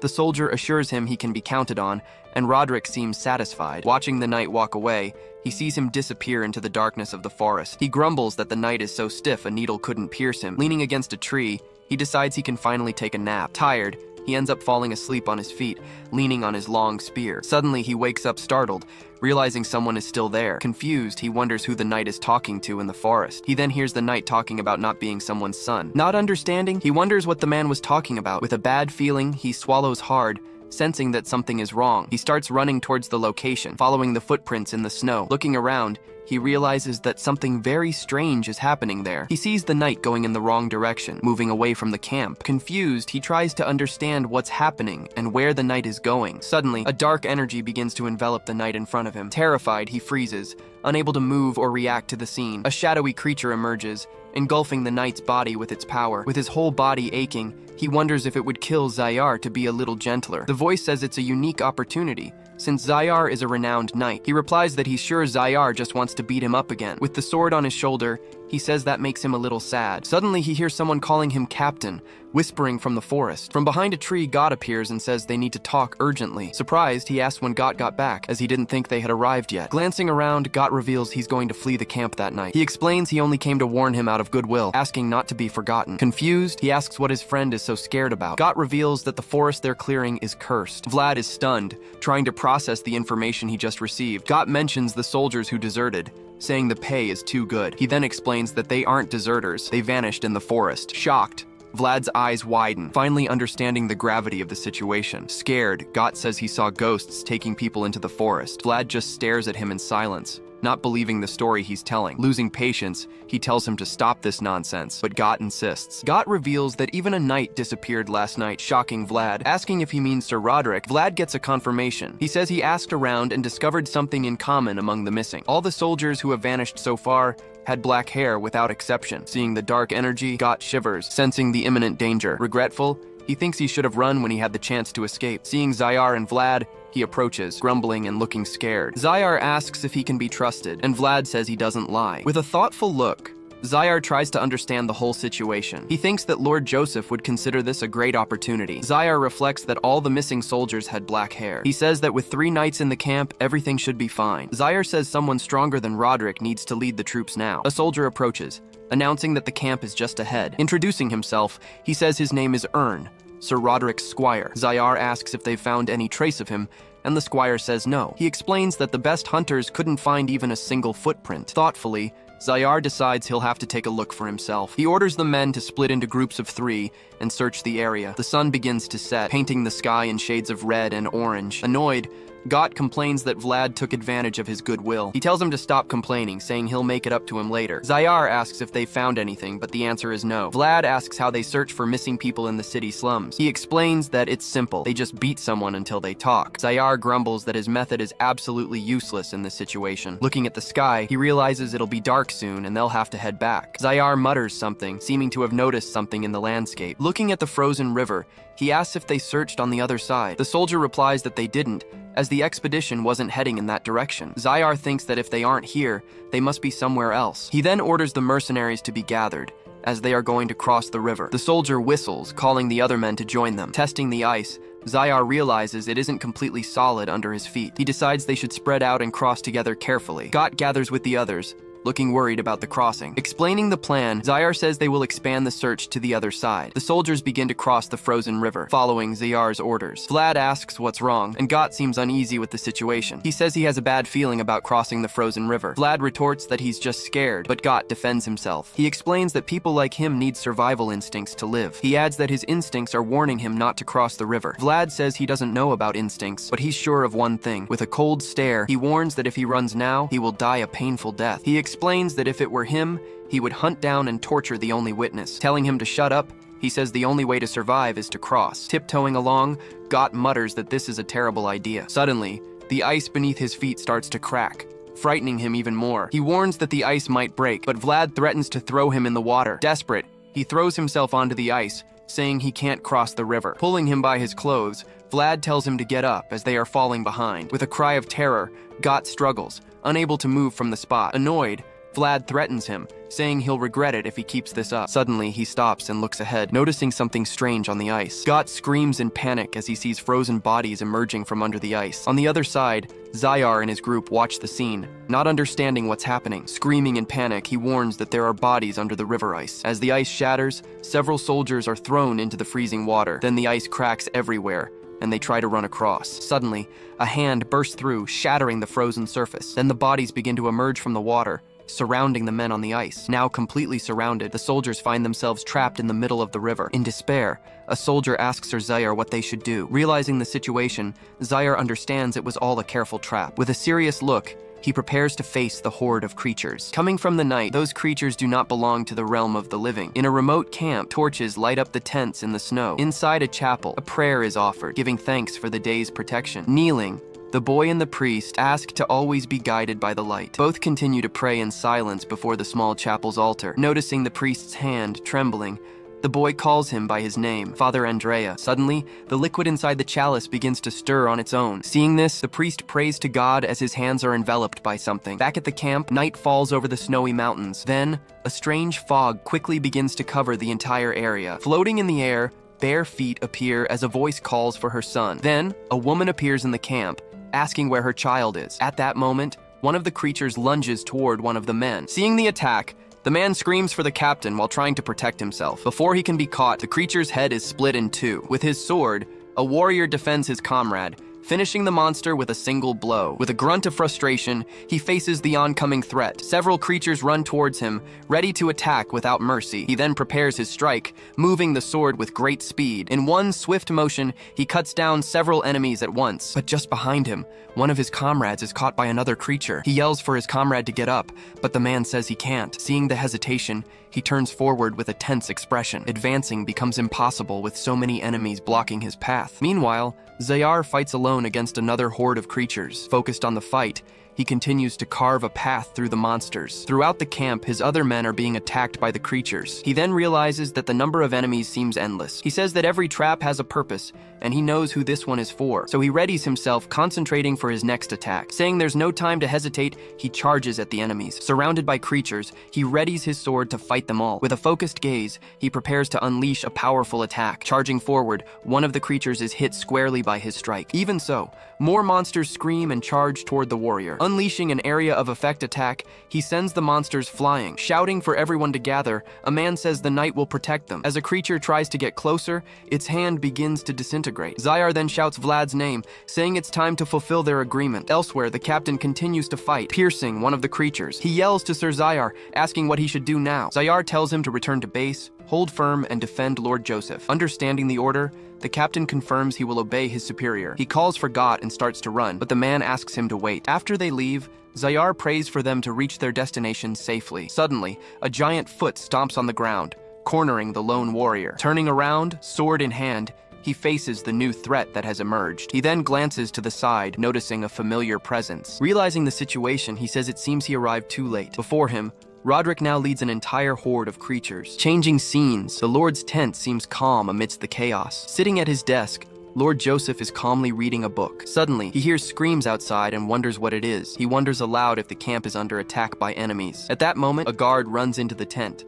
calling for Lord Joseph. Asking Borden about the noise, Joseph notices the guard is out of breath. Joseph scolds him, demanding to know why he didn't check the situation first. Borden justifies himself, saying he wanted to ensure the Lord's safety first. Yelling at him, Joseph points out that Borden didn't even bring his sword. Borden then looks at his own waist, surprised to find himself unarmed. Joseph says he envies his brother, who would have executed him for this failure. Desperate, Borden apologizes to his lord for the mistake he made. Just then, the priest and other men enter the tent, calling for Lord Joseph. Seeing Father Andrea, Joseph asks what is happening outside. The priest replies that something evil is upon them, showing his Bible. Joseph then looks closely at the book the priest is holding. He explains that the words are trembling, indicating a great evil force. Joseph asks if there's a way to stop it, but the priest says he's not an exorcist. He warns that he will use his power, but it might not help against something so strong. Hearing the priest, Joseph laments that his knights are not stronger, but he concludes they are the only option he has at the moment. Telling everyone to move, he leads the group out of the tent. Once outside, he stops, seeing a fog covering the entire camp. He then wonders aloud if what he's seeing is really fog. Just ahead, his men are screaming as one of them denies being her son. Seeing the scene, he quickly covers his mouth with both hands. He asks if the fog causes delusions, since it doesn't seem natural. He then concludes they were all caught completely by surprise. Hearing a voice call out, the entire group goes on high alert. Then the woman appears in the fog, asking where her dear son is. Everyone in the group stares intently in the direction of the strange apparition. Floating above the fog, the woman's feet stop moving. Suspended in midair, she observes the group directly below her. Turning her head slowly, she asks if the person she's looking for is there. She then says she has found who she was looking for, gazing at the group. Revealing her face, she says she has finally found the one she was searching for. Looking directly at the Lord, she calls him her dear son. The creature's hand slowly reaches toward everyone there. To defend them, the priest unleashes a power from his hand. Struck by this power, the woman screams in despair, calling for her son. With his hands together, the priest continues his prayer to maintain the barrier. Behind him, The boy screams in terror at everything that's happening. Kneeling, the priest manages to protect the group with his sacred power. Watching the scene, Joseph assumes only Zayar is strong enough to face her. Remembering Cade and Maxime, he says they weren't good enough. On the other side, the creature keeps screaming as it tries to break the shield. Observing the scene, Joseph understands that this is a curse. He then realizes this is a deadly curse aimed at him. Angrily, he wonders who in the world is behind the attack. Suddenly, the boy Jean starts to cough, spitting up some blood. The priest tells Jean to be strong, saying the sun will rise soon. At that moment, the protective barrier expands with even more force. Wiping blood from his mouth, the boy Jean seems to be at his limit. Kneeling on the ground, he releases a large amount of power to hold the barrier. With a scream of pain, the creature is thrown back by the bright light. Seeing this, Joseph realizes the acolyte has reached his power limit. He then wonders if this is the end, doubting they will survive the night. Suddenly, he notices something approaching quickly through the sky and is surprised. Just then, a figure flies toward the creature, which also notices the attack. Struck in the face, the creature is wounded by a deep cut. Wielding his sword, the blonde warrior appears to face the powerful creature. A voice warns that the spirit can't be harmed by an ordinary sword. When the voice asks if he knows how to use aura, he asks if it's a joke. Then the voice says there's something they could try together. She explains she could borrow his body for a minute to fight. He asks if that's possible, and the voice confirms she knows how to use aura. Warning that he'll be paralyzed, the voice says she doesn't know if it will work in his body. Hearing it's not recommended, he says he'll die anyway. Hearing that this is the warrior's path, he grips his sword tightly. After a moment, he says he's ready to do whatever it takes. With a determined look, he says he made a promise to Joseph. He says he will offer his trust, as there is something he needs to do. Respecting his decision, the voice lets him advance against the powerful creature. Seeing him approach, the creature lets out a roar of anger at him. Just then, he feels a pressure, as if something is enveloping his body. Then the voice tells him to close his right eye immediately. Suddenly, an unknown force manifests, signaling that the time has come. Around him, the environment begins to transform completely. His eye then opens,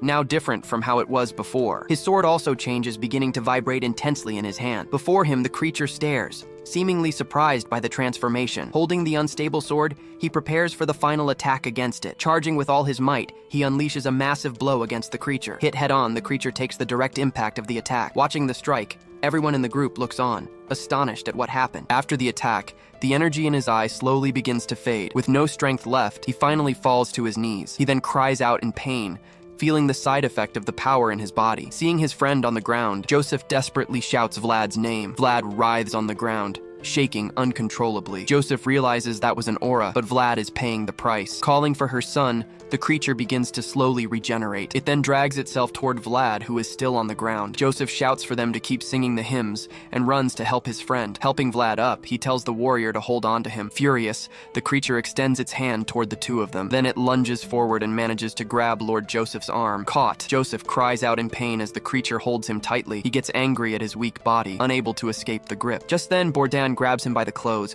calling out his lord's name. Asking for forgiveness for his insolence, he prepares to act quickly. He then throws Joseph away. The creature screams furiously, trying to grab Joseph as he is thrown. They both fall to the ground together, out of the powerful creature's reach. He says he's never been so happy to have him around. With difficulty, Vlad pushes himself up and manages to grab his sword. He turns to Father Andrea, asking him to bless his sword. He explains that he needs to send that woman back to the underworld. After a moment's thought, the priest agrees to Vlad's request. Cutting his own hand, he spreads the blood across the sword's blade. He says this blessing will surely defeat her once and for all. Vlad then reaches out to take the blessed sword. With the blessed sword in hand, Vlad walks toward the creature. He then stops right in front of it, which is still lying on the ground. Defeated, she begs him to find her son, please. He says he saw something, even if only for a brief moment. In a vision, he sees the woman's agonized face and a male figure. The vision shows women trapped in a dungeon, desperately screaming for their children. He also sees the feet of a small child on the cold floor. Desperate, the woman in the cell begs for them to return her son. He then understands her memory, crying as her son grew cold. Back in the present, he tells her she can now rest in peace. Crying, she asks one last time where her dear child is. With a decisive blow, he plunges the sword into her chest. As her life fades away, a tear runs down the woman's face. As the sun rises,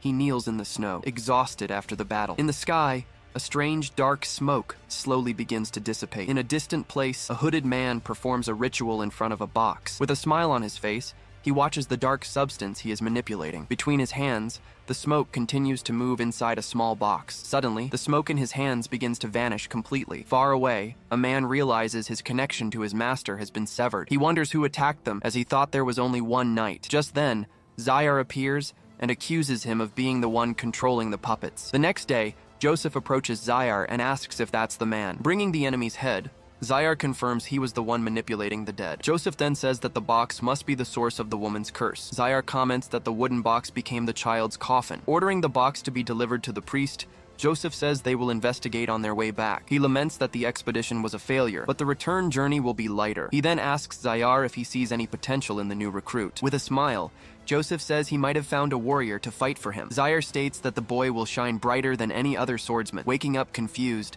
Vlad asks if he was unconscious for 3 whole days. Sitting on the bed, a voice confirms this and says the backlash was very intense. He is relieved, but the voice explains that Joseph waited for his recovery. Hearing that Joseph cares, Vlad gets out of bed and grabs his sword. Once outside, he practices a few swings and notices something different. Seeing the quiet camp, he assumes everyone fled after the attack. Just then, Gott appears and says he was very worried about the captain. Surprised, Vlad asks if he changed his mind about fleeing the camp. Gott confirms, explaining they were offered a bonus to stay. He says that he brought him back and asks Vlad to tell the others. Agreeing, Vlad says he'll make sure everyone knows about his heroic act. Then Gott informs him that Sir Zayar is waiting for him in Lord Joseph's tent. Gott keeps asking for a promise, causing Vlad to lose his patience and tell him to be quiet. Inside the Lord's tent, a serious conversation is about to begin. Pouring a glass of wine, he asks if Vlad knows how to drink it. Vlad replies that he does, but he's never tasted a drink as expensive as this. Joseph then explains that it's a delicacy available only to the nobility. Sitting with them, Joseph thanks Vlad for not running away to save himself. Vlad reminds him of their deal, and Joseph agrees it was an exchange of trust. Observing the boy, Joseph reflects on a talent he can't afford to lose sight of. With a determined look, he prepares to make a new proposal. Remembering the boy's power, he decides he needs to keep him close. Then he pushes the glass forward, saying it's his turn to uphold the deal. He invites him to officially join the powerful Bayezid family. Changing scenes, they finally arrive in the great territory of Varna. Afterward,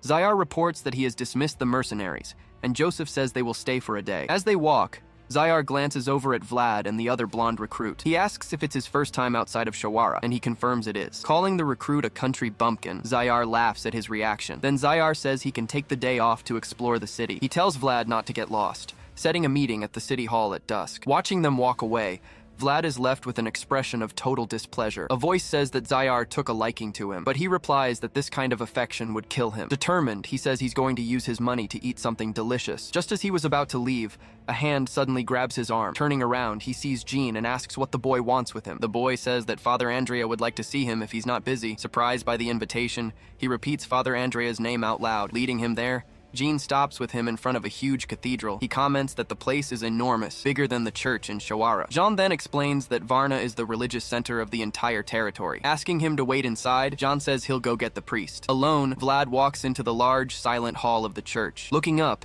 he is impressed by the grandeur of the place. Standing before a massive altar, he observes all the details of the church. Reflecting on his nickname, he says he's never truly prayed in his life. Suddenly, he looks uncomfortable, as if he has committed a great sin. Just then, Father Andrea arrives and apologizes for making him wait. Bowing, Vlad thanks him for being invited to this place. Laughing, the priest tells him not to worry about such formalities. The priest then hands him an object, and Vlad asks what it is. Revealing what it is, the priest says it's his official identification. Explaining its importance, he says that the ones from the church are the most effective. Surprised, Vlad looks closely at the inscription on the badge he received. Reading the inscription, he discovers that Father Andrea is his new guarantor. With a supportive gesture, the priest tells him to seek him out if he has any problems. He confirms that from this moment on, he is his official guarantor. Seeing the gesture, Vlad can only call out Father Andrea's name. Without a birth record, the boy from the slums was never officially anyone, but now he has a guarantor and a name in this vast world. Kneeling on the floor, he is now known as Vlad of Shawara. During the trip,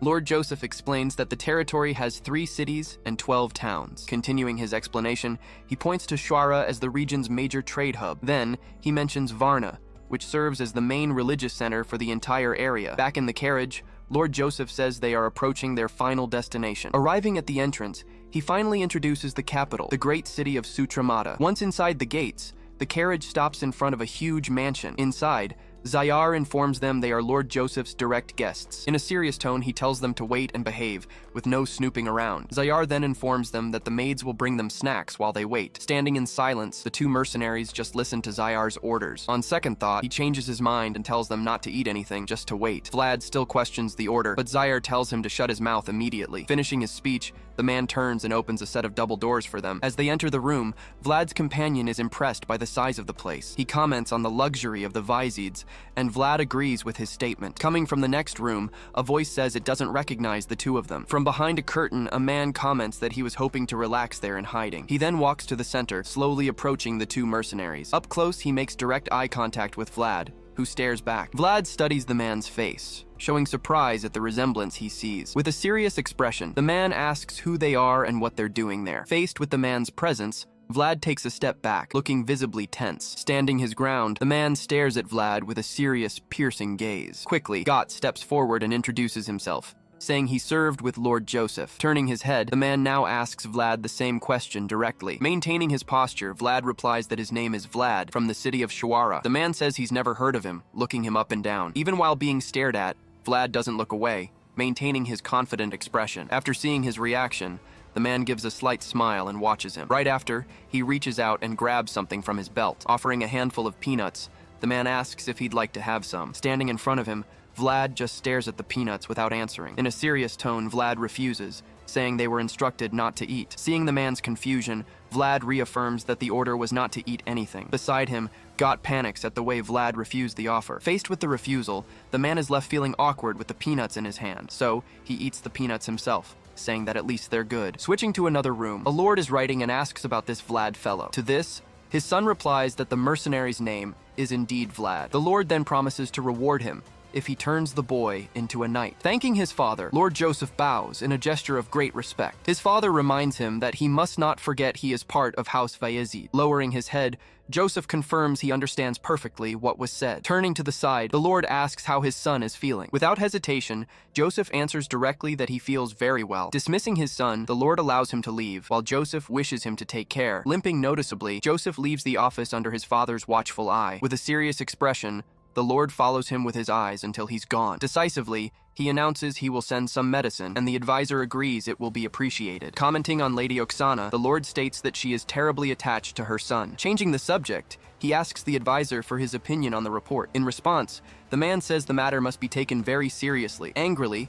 the Lord declares he needs to find out who is behind that activity. At this, the advisor informs him that the spell is a combination of necromancy and a curse. Analyzing the situation, he ponders that it could be the work of one or more mages. The advisor then suggests an entire organization might be involved in the attack. Standing up from his chair, the Lord says that this changes nothing about his decision. Then, he declares that the Bayezid family will stand firm and be prepared for anything. Giving a final order, he commands them to find those responsible as quickly as possible. Furiously, he says he will not forgive whoever dared to threaten his son and his lands. Night falls, and the Bayezid mansion is completely silent. Returning from the meeting, Lord Joseph asks if they waited there for a long time. Addressing Gott, he confirms the name of the mercenary who accompanied him. Then he tells him the reward will come tomorrow and sends the man to rest. Agreeing with the order, Gott turns and leaves the two of them alone in the room. Sitting in the armchair, Lord Joseph invites Vlad for a more private conversation. He then recalls that Vlad saved his life and agreed to serve him. Standing before him, Vlad confirms that was the exact agreement. Joseph mentions that Vlad needs freedom, which he understands perfectly. Even so, he points out the contradiction and says they need to discuss this further. Asking for more details,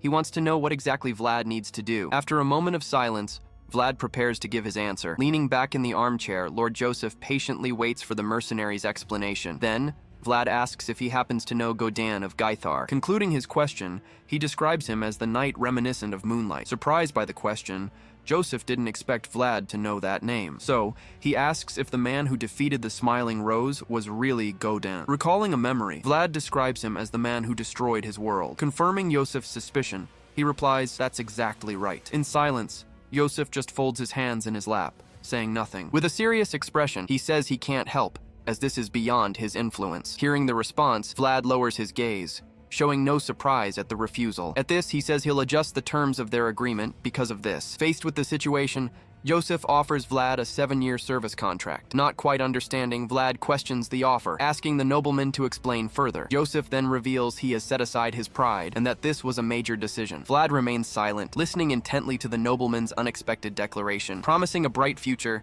he offers training and everything Vlad will need. At the word knight, Vlad freezes, looking at Joseph in surprise. In return, Joseph demands total loyalty and that he do nothing about Godin. Giving him permission to deal with the slums, Joseph says he can help with that. Upon hearing the city's name, Vlad remembers a girl named Jamina. Questioning what he would do alone, Joseph is told that he has other weapons. Without changing his expression, Vlad continues to stare at the nobleman with a serious gaze. With his hands clasped, Joseph asks what his decision is on the proposal. After their talk, he comments to Zayar about the boy's impressive goal. Not understanding the insistence, Zayar asks why he wants the young man so badly. In response, Joseph says that having potential and developing it are two very different things. So Zayar asks if he believes the boy will live up to expectations. With a confident look, Joseph prepares to give his final answer. Confirming with certainty, he says he saw the boy's potential with his own eyes. Still, Zayar warns that the boy is rebellious and won't be easy to train. With a smile, Joseph says Zayar will take care of that over 7 years of training. Accepting the task, Zayar says he will try his best, and Joseph thanks him. Looking out the window, he admits he thought Vlad was a wild wolf. Looking at the moon, he says the wolf is actually chasing the moon. The next day, the morning begins peacefully at the Grand Bayezid mansion. Zayar then leads him to his room, saying the place is all his. Happy with the bed, Vlad comments that the place looks like a real palace. At this, Zayar remembers he came from the slums, unlike the other squires. He then warns that everything will be fine as long as he doesn't make any mistakes. Vlad asks if the warning is because he refused the peanuts earlier. Dismissing it, Zayar says he never listens to him anyway. Before leaving, he warns that they will train twice a day. Suddenly, Zayar stops and turns his head with a slightly irritated expression. In another moment, a woman approaches, calling Zayar her faithful knight. Back in the present, Zayar explains that she is Lady Oksana, the Lord's mother. The two then greet the noblewoman, wishing her a good day. With her eyes on the young man, she asks Zayar if that is the boy. Zayar confirms, replying that Lord Joseph himself chose him personally. Observing the boy, Lady Oksana says she understands the situation perfectly. Vlad then raises his face, looking the noblewoman directly in her eyes. With a faint smile, she analyzes him in silence for a brief moment. Before the noblewoman, he averts his gaze for an instant, remaining silent. At this, she informs him that she heard he saved her son's life. Lowering his head, he replies that he was just doing his duty. She says he deserves a reward for such an important service. Running a hand through his hair, she compliments his appearance and his eyes. Then she comments on his shoulders and promises to have new clothes made for him soon. Stepping back a little, he once again thanks the noblewoman for her kindness. Maintaining her smile, she watches him intently for another second. She then allows Zayar to return to his duties, dismissing them both. After she leaves, Zayar asks why he got so flustered. Vlad then explains it's because he had never met a noblewoman before. Zayar admits that, to be honest, he also feels strange around Lady Oksana. Zayar then tells Vlad to go get something to eat, and he immediately agrees. Entering the mess hall, he finds the place filled with soldiers and other recruits. Nearby, one of the men turns in his direction and spits. Landing directly in his bowl, the spit ruins the meal he was about to eat. At this, a group of men surrounds his table with provocative glares. With a mocking smile, the leader says he mistook the place for trash. Seeing the provocation, the other men burst out laughing, openly mocking him. Showing no reaction, Vlad just lifts his face and stares at the group in silence. Calmly, he takes the spoon and scoops out the soiled part of the soup. Right after, he eats the rest of the food as if nothing happened. Surprised by his calmness, the men don't understand why he didn't react. Remembering Zayar's warning, Vlad continues eating, paying them no attention. Irritated by the situation, the leader calls him arrogant and demands his name. Not understanding the question, the man just stares at him with a confused expression. With a cold stare, Vlad turns and asks what his name is. Feeling a chill, the man is startled by the change in his attitude. He replies that his name is Sovanin, as Vlad slowly rises from his chair. Staring at all of them, he warns that he will remember that name very well. Outside the mansion, the Lord walks with his advisor. Accompanied by guards, the two walk and talk across the courtyard. Looking down, the Lord comments that the squires are busy training. Deciding to watch, he and the advisor stop on the balcony to observe. Silently, the Lord watches the courtyard with a very serious expression. Spotting a young man, he asks if that's the new recruit. Commenting on the boy, he says he seems quite respectable. Seeing something else, the advisor draws the Lord's attention to the side. From the training yard, someone seems to be secretly watching the squires. Identifying the person, the Lord realizes it's Zayar, Joseph's knight. Crossing his arms, he decides to see what the new recruit is made of. Down below, Vlad walks alone through the training yard with his sword. Soon after, he begins to train, swinging his sword through the air. Suddenly, the same group from before surrounds him, and he defends himself. Facing several men, he dodges and blocks all their attacks. His face twisted in pain, the man feels the powerful impact of the blow. Impressed, the Lord comments on the courage the boy shows in the fight. Despite this, the Lord says he still looks a bit clumsy fighting. Even so, he admires his attempt to use what he's learned. In a flashback, he remembers that swordsmanship starts with the feet. Paying attention to his stance, he slides across the ground to better adjust his position. He then prepares to deceive his rival with his eyes and shoulders. Maintaining full concentration, he focuses on the opponent in front of him. Dodging a blow, He remembers he can control his opponent. Using his movement, he dodges an attack from above. Surprised by the dodge, the opponent is left completely stunned for a moment. Seeing the opening, he quickly moves in to close the distance between them. With a swift motion, he lands a direct blow to his rival's chest. Falling to the ground, the man says he thought the attack would come from the left. Without wasting a moment, Vlad grabs him by the hair, completely dominating the situation. Holding the man, Vlad says he's a henchman, and that he saw him laughing. With a cold gaze, he asks who's laughing now. Without hesitation, he forcefully slams the man's face into the ground. Immediately after, he goes after the other henchman, landing several blows. Continuing the assault, he takes them down one by one, giving them no chance to defend themselves. From above, the advisor questions if they should be getting so hurt in training, but the Lord tells him to let them be, saying a knight needs to be strong. Pointing discreetly, he comments that Zayar seems to be greatly enjoying the show. Indeed, Zayar watches everything from a distance with a satisfied smile on his face. As the fight continues,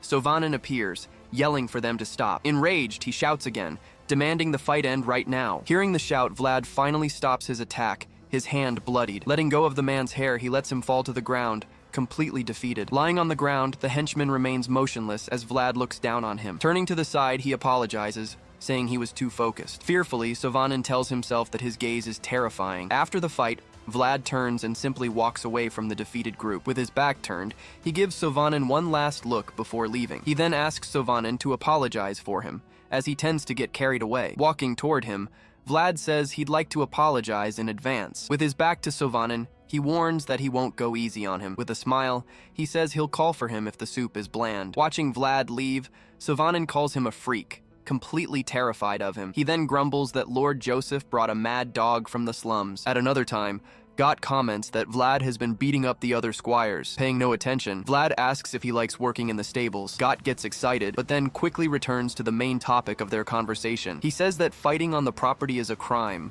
but Vlad doesn't seem to care. After thinking, Got remembers that Vlad was already a criminal before. Vlad then explains that they are the ones who always start fights with him. While they were talking, a boy approaches their table with a tray. Stuttering a little, he introduces himself as Portly, one of the new squires. Still eating, Vlad bluntly asks what he wants. Losing his patience, he tells the boy to either sit down or get lost. At that, the boy breaks into a smile and asks if he can really sit down. Thanking him profusely, he sits next to Vlad, who doesn't look pleased. He then mentions that he's always had to eat alone in hidden places. Unconcerned, Vlad says he's just trying to enjoy his precious sausage. With great pride, Portly explains that his family supplies all the meat there. He then offers to give some food to Vlad. Turning his head, Vlad asks if he's trying to bribe him with sausages. Next, Portly takes them to a place filled with meats and cured sausages. There, he explains that his father sends way too much food for just one person. Seeing the situation, Vlad realizes he might be able to use this to his advantage later. Calling out to Portly, he asks if they can eat together from now on. With a huge smile,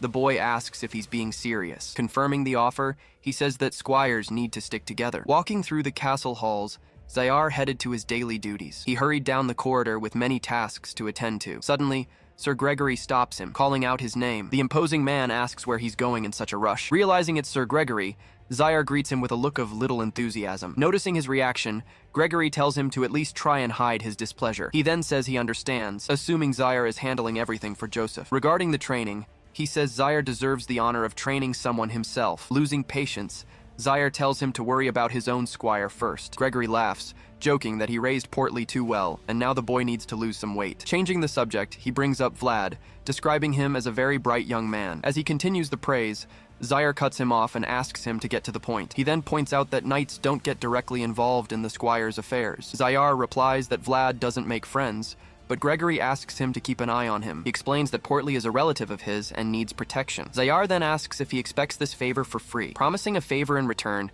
Gregory says he'll make it up to him if all goes well. Looking thoughtful, Zayar remarks that Vlad doesn't really listen to him. Gregory dismisses it, saying that just means the boy will go far. In another scene, Got says the problem isn't the horse, but Vlad. He explains that the horses, even well-trained ones, run away from him. He stresses that this isn't normal for a knight. With a sad expression, Vlad says it's always been like this. He then reveals that animals have always hated him and run from him. Not quite understanding, he wonders why this happens to him. Gott reminds him that he rode Zayar's horse on the night of the escape. He explains that it was a special and extremely expensive horse, which is why it obeyed. Frustrated, Vlad regrets that there's no way he can tell Zayar about this. Suddenly, a servant girl approaches and calls for him in the stable. She then informs him that Lady Oksana wishes to see him immediately in her chambers. Surprised by the summons, he asks if the noblewoman really wants to see him. Arriving at her chambers, he finds a luxurious and well-decorated room. Seated, she says no one would ever guess he grew up in the city's slums. She compliments him, saying the new clothes he's wearing suit him very well. Speaking to the tailor, she explains that the clothes need a looser fit. With a smile, she promises she'll have more clothes made for the summer. Bowing,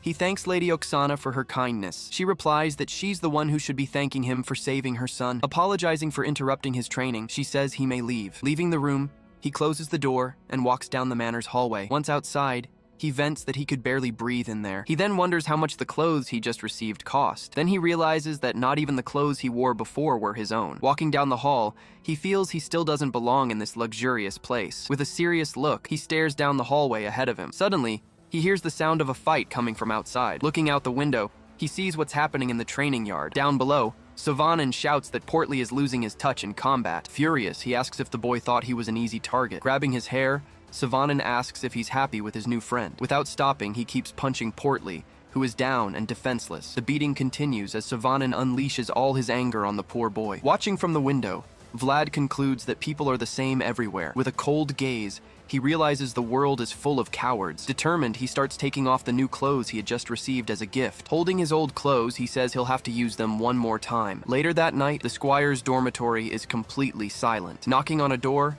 Vlad calls for the squire inside the room. From inside, a voice asks who it is, and he replies that it's him. Opening the door, Portly is surprised to see Vlad standing there. With a serious look, he stares at the bruised boy in front of him. His face all bruised, Portly asks what he's doing there so late. Vlad replies that he came to get something he needed. Pointing to the back of the room, he tells the boy to hand it over. Portly then asks if he wants the ham, and Vlad immediately confirms. Lowering his head, he laments that they can't even get along. He then concludes that Vlad only sees him as a source of food. Though disappointed, he turns to get the ham for Vlad. Handing over the food, he says it's better than eating alone. Taking the ham, Vlad tells him not to be sad, because it's compensation. Not understanding, Portly is confused about what compensation means. With a serious look, Vlad remembers a knight's important piece of advice. Back in the yard, he says that a knight only accepts fair trades. He then calls them cowards, saying that people aren't even like this in the slums. Enraged, Sovanin tells him to shut up, vowing to deal with his arrogance. With a taunting gesture, he tells them to bring it on. With a face full of anger, Sovanin grinds his teeth in disbelief. Shouting to crush him,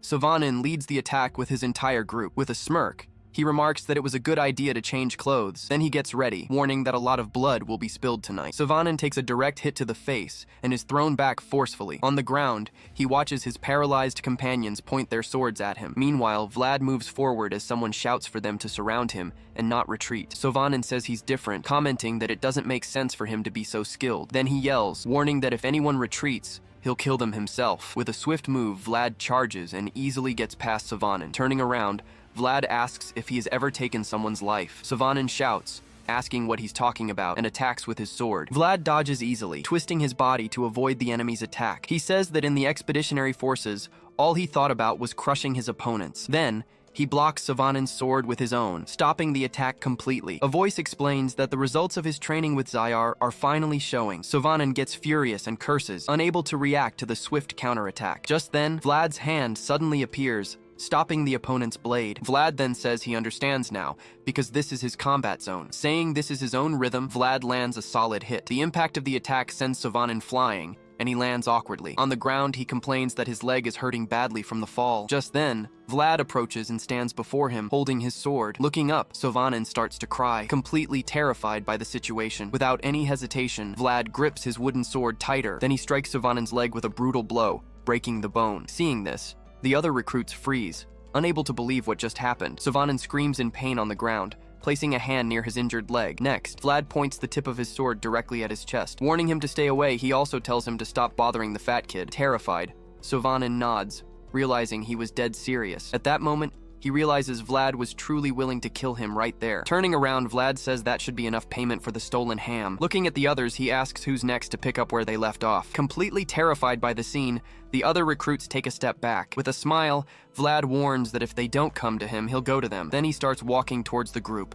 which slowly backs away. Unable to react, the squires just tremble in fear, completely frozen. Outside, screams and the sound of blows echo through the mansion's courtyard. From an upstairs window, someone was watching the whole commotion unfold. It was Count Bayezid, who comments that he finds the young man's performance quite impressive. Changing scenes, the knights are gathered for their monthly meeting in the Great Hall. The knights who support Rutger usually stay on one side. On the other side are the knights who support Lord Joseph. Finally, there are those who prefer to remain completely neutral in the dispute. Commander Antalis announces that the agenda has been adjusted due to Rutger's mission. Afterward, Count Bayezid says the next topic is about the church's relics. Glancing to the side, he notices a great deal of tension in the room. Someone then comments that Rutger's knights seem very angry. Sir Gregory thanks him, saying he owes Zaire a favor and will accept any challenge. As he leaves, Zayar replies that he will remember that promise very well. He is proud of Vlad's accomplishment, but comments that he was the one who taught him. Changing scenes, a full set of armor is displayed on a large chest. Lord Joseph explains that his father, the Count, sent it as a gift for Vlad. Borden comments that it's a great honor for a squire to receive such a gift. Zaire identifies the material as orc leather,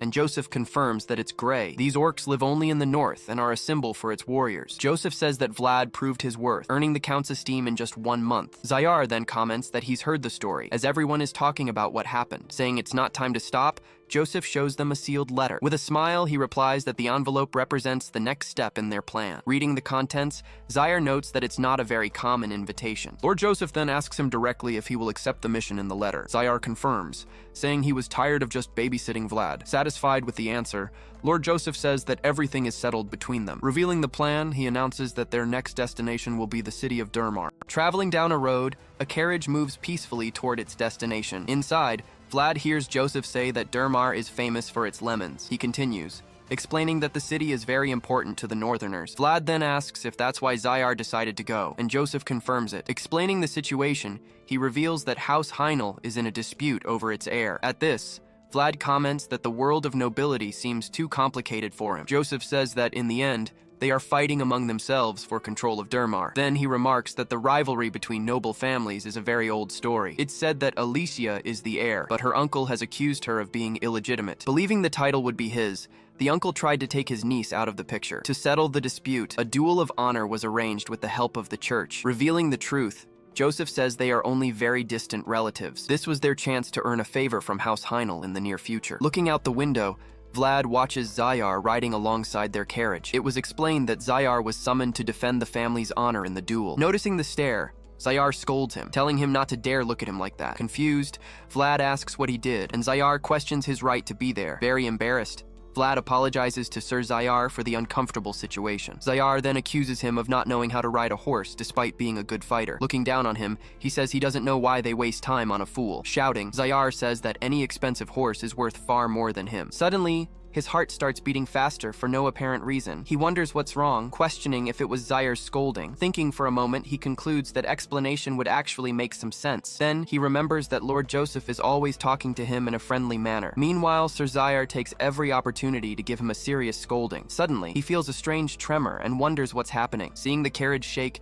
he questions if it could be an earthquake. Outside, Zaire confirms to Borden that the ground is indeed shaking. The vibration grows stronger, shaking the entire caravan as it travels down the road. Shouting, Zaire orders everyone to stop and get off their horses immediately. Promptly, the knights leap from their mounts, preparing for whatever comes. Without a second thought, Vlad forcefully kicks the carriage door open. Telling Lord Joseph to get down, he pulls him out of the vehicle. Surprised, Lord Joseph is left speechless by his squire's sudden action. Vlad then hears him say there was no need for such panic. When the tremor passes, Borden gets up and announces that it seems to be over. Commenting on the scare, Vlad is informed by Yosef that it wasn't an earthquake. Pointing to the field, he shows a huge trail of upturned earth. Seeing the destruction, Vlad asks what the hell happened to the ground there. Just then, a giant worm emerges, and Joseph identifies it as a dragon's remnant. Vlad stands still, observing the enormous creature that appeared before them. In disbelief, he repeats Joseph's words, asking about the dragon's remnant. With a slight smile on his face, he faces the monster without showing any fear. Then, he says that the creature before him was simply magnificent. Finally, arriving at their destination, they spot Durmar, the only city of House Heinel. Entering the property, they climb the stairs of the waiting mansion. Inside, Lord Joseph tells Vlad he is free to do as he pleases. He then suggests that Vlad take Got with him to walk around and learn. Surprised by the order, Vlad wonders if the Lord really allowed that. Joseph asks if there's a problem, but Vlad quickly says he doesn't mind. Then he asks Vlad to think about the real reason he was brought along. Explaining the event, he says the duel of honor will be a rare group battle. That's why he wanted Vlad to learn by watching the other knights fight. It was explained that seeing is more impactful, and he wants to expose Vlad to everything. At that moment, Zayar approaches and warns him not to get into any fights. Vlad replies that he's not a complete idiot to do something like that. Zayar retorts, saying he's already lost trust in him for not knowing how to ride. Meanwhile, Joseph asks Zayar to report on his activities and anything suspicious. Having not had free time in a long while, Vlad decides to look around the area. Walking through the mansion, Vlad notices the place is smaller and older than usual. Outside, he comments that business must not be going very well. With his hand on the hilt of his sword, he seems to feel something very familiar. Then, he remembers having been in that same place at some point. Looking at the top of the hill, he finally recognizes a very old tree. With a smile, he says he'll need to find a place to pray. Then, a memory emerges about an exchange of skills for old memories. Moving to another room, the setting seems prepared for an important meeting. In this place, a woman thanks Lord Joseph for coming from so far away. Placing a hand on his chest, he says that duty to the family is greater. Seated on the throne, Lady Alicia listens intently to the words of the young Lord Bayezid. He then informs her that the Count has given his permission, leaving only her decision. Clasping her hands, she says she has already decided and will respect his wishes. But she imposes the condition that this only applies if the victory is hers. Keeping his composure, Lord Joseph replies that there's no reason to worry about that. He states that the sword of House Bayezid has always been a guarantee of victory. As evening falls, the Heinel family mansion is seen from a distance.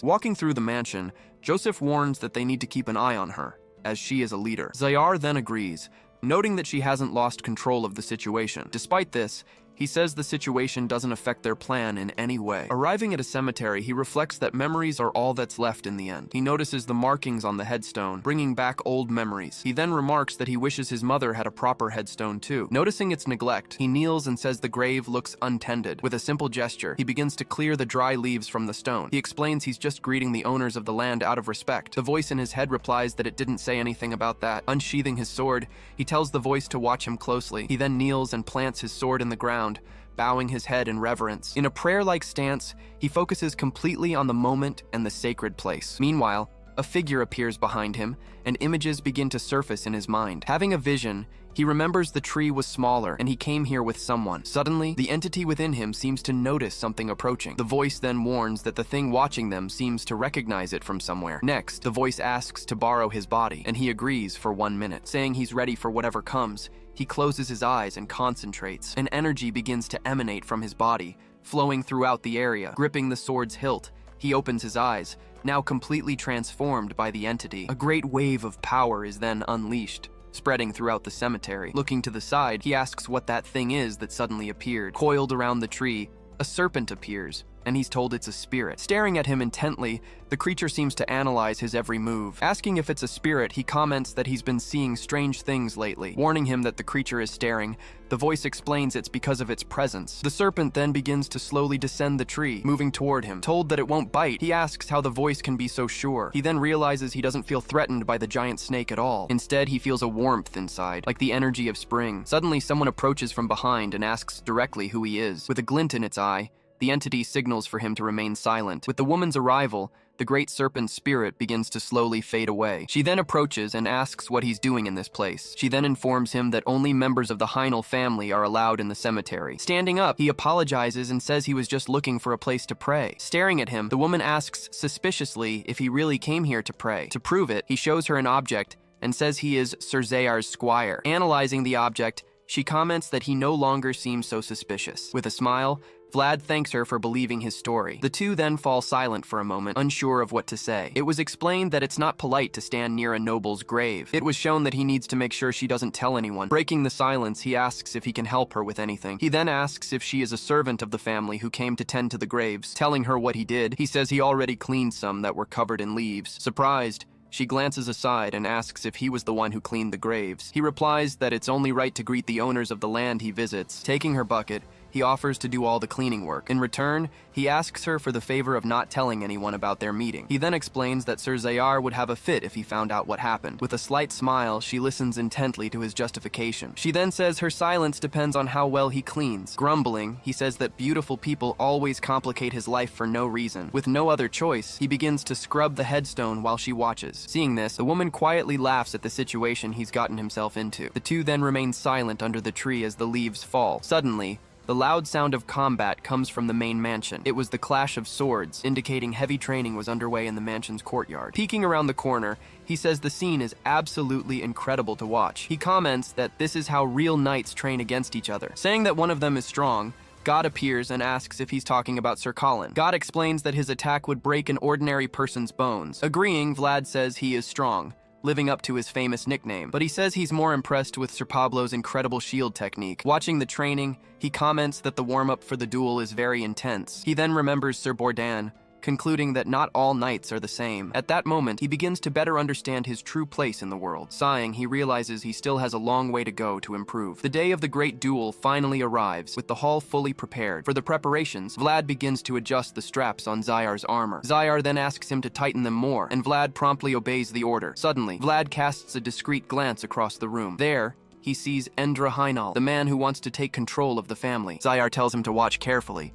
as duels like this are very rare. He then warns Vlad not to get too excited about what he saw the day before. Surprised by the warning, Vlad doesn't understand how he could have known. Zayar asks why he's so surprised, saying it's written all over his face. Vlad explains that he was shocked because the fight he witnessed was absolutely incredible. Giving him advice, Zayar warns that beginners need to learn to walk before they can run. He continues, saying that the higher the goals, the longer the journey. Hearing the advice, Vlad agrees and says he understood Sir Zayar's message. A short time later, Vlad gets everyone's attention, announcing someone's arrival. At that, the grand doors of the main hall begin to open slowly. Watching the entrance, he comments that he's never seen the leader of the Heinel family in person. Then a woman begins to walk into the hall, approaching everyone. Upon seeing who it was, Vlad is completely shocked, unable to believe his eyes. As she is announced, Lady Alicia Heinel is revealed to be the same woman from the cemetery. Terrified, he realizes he'll have to add insulting the nobility to his list of problems. In the Great Hall, Lady Alicia walks toward the throne, accompanied by a knight. Passing by Vlad, she gives him a sidelong glance, which startles him. With a cold expression, she continues on her way without a single word. Terrified,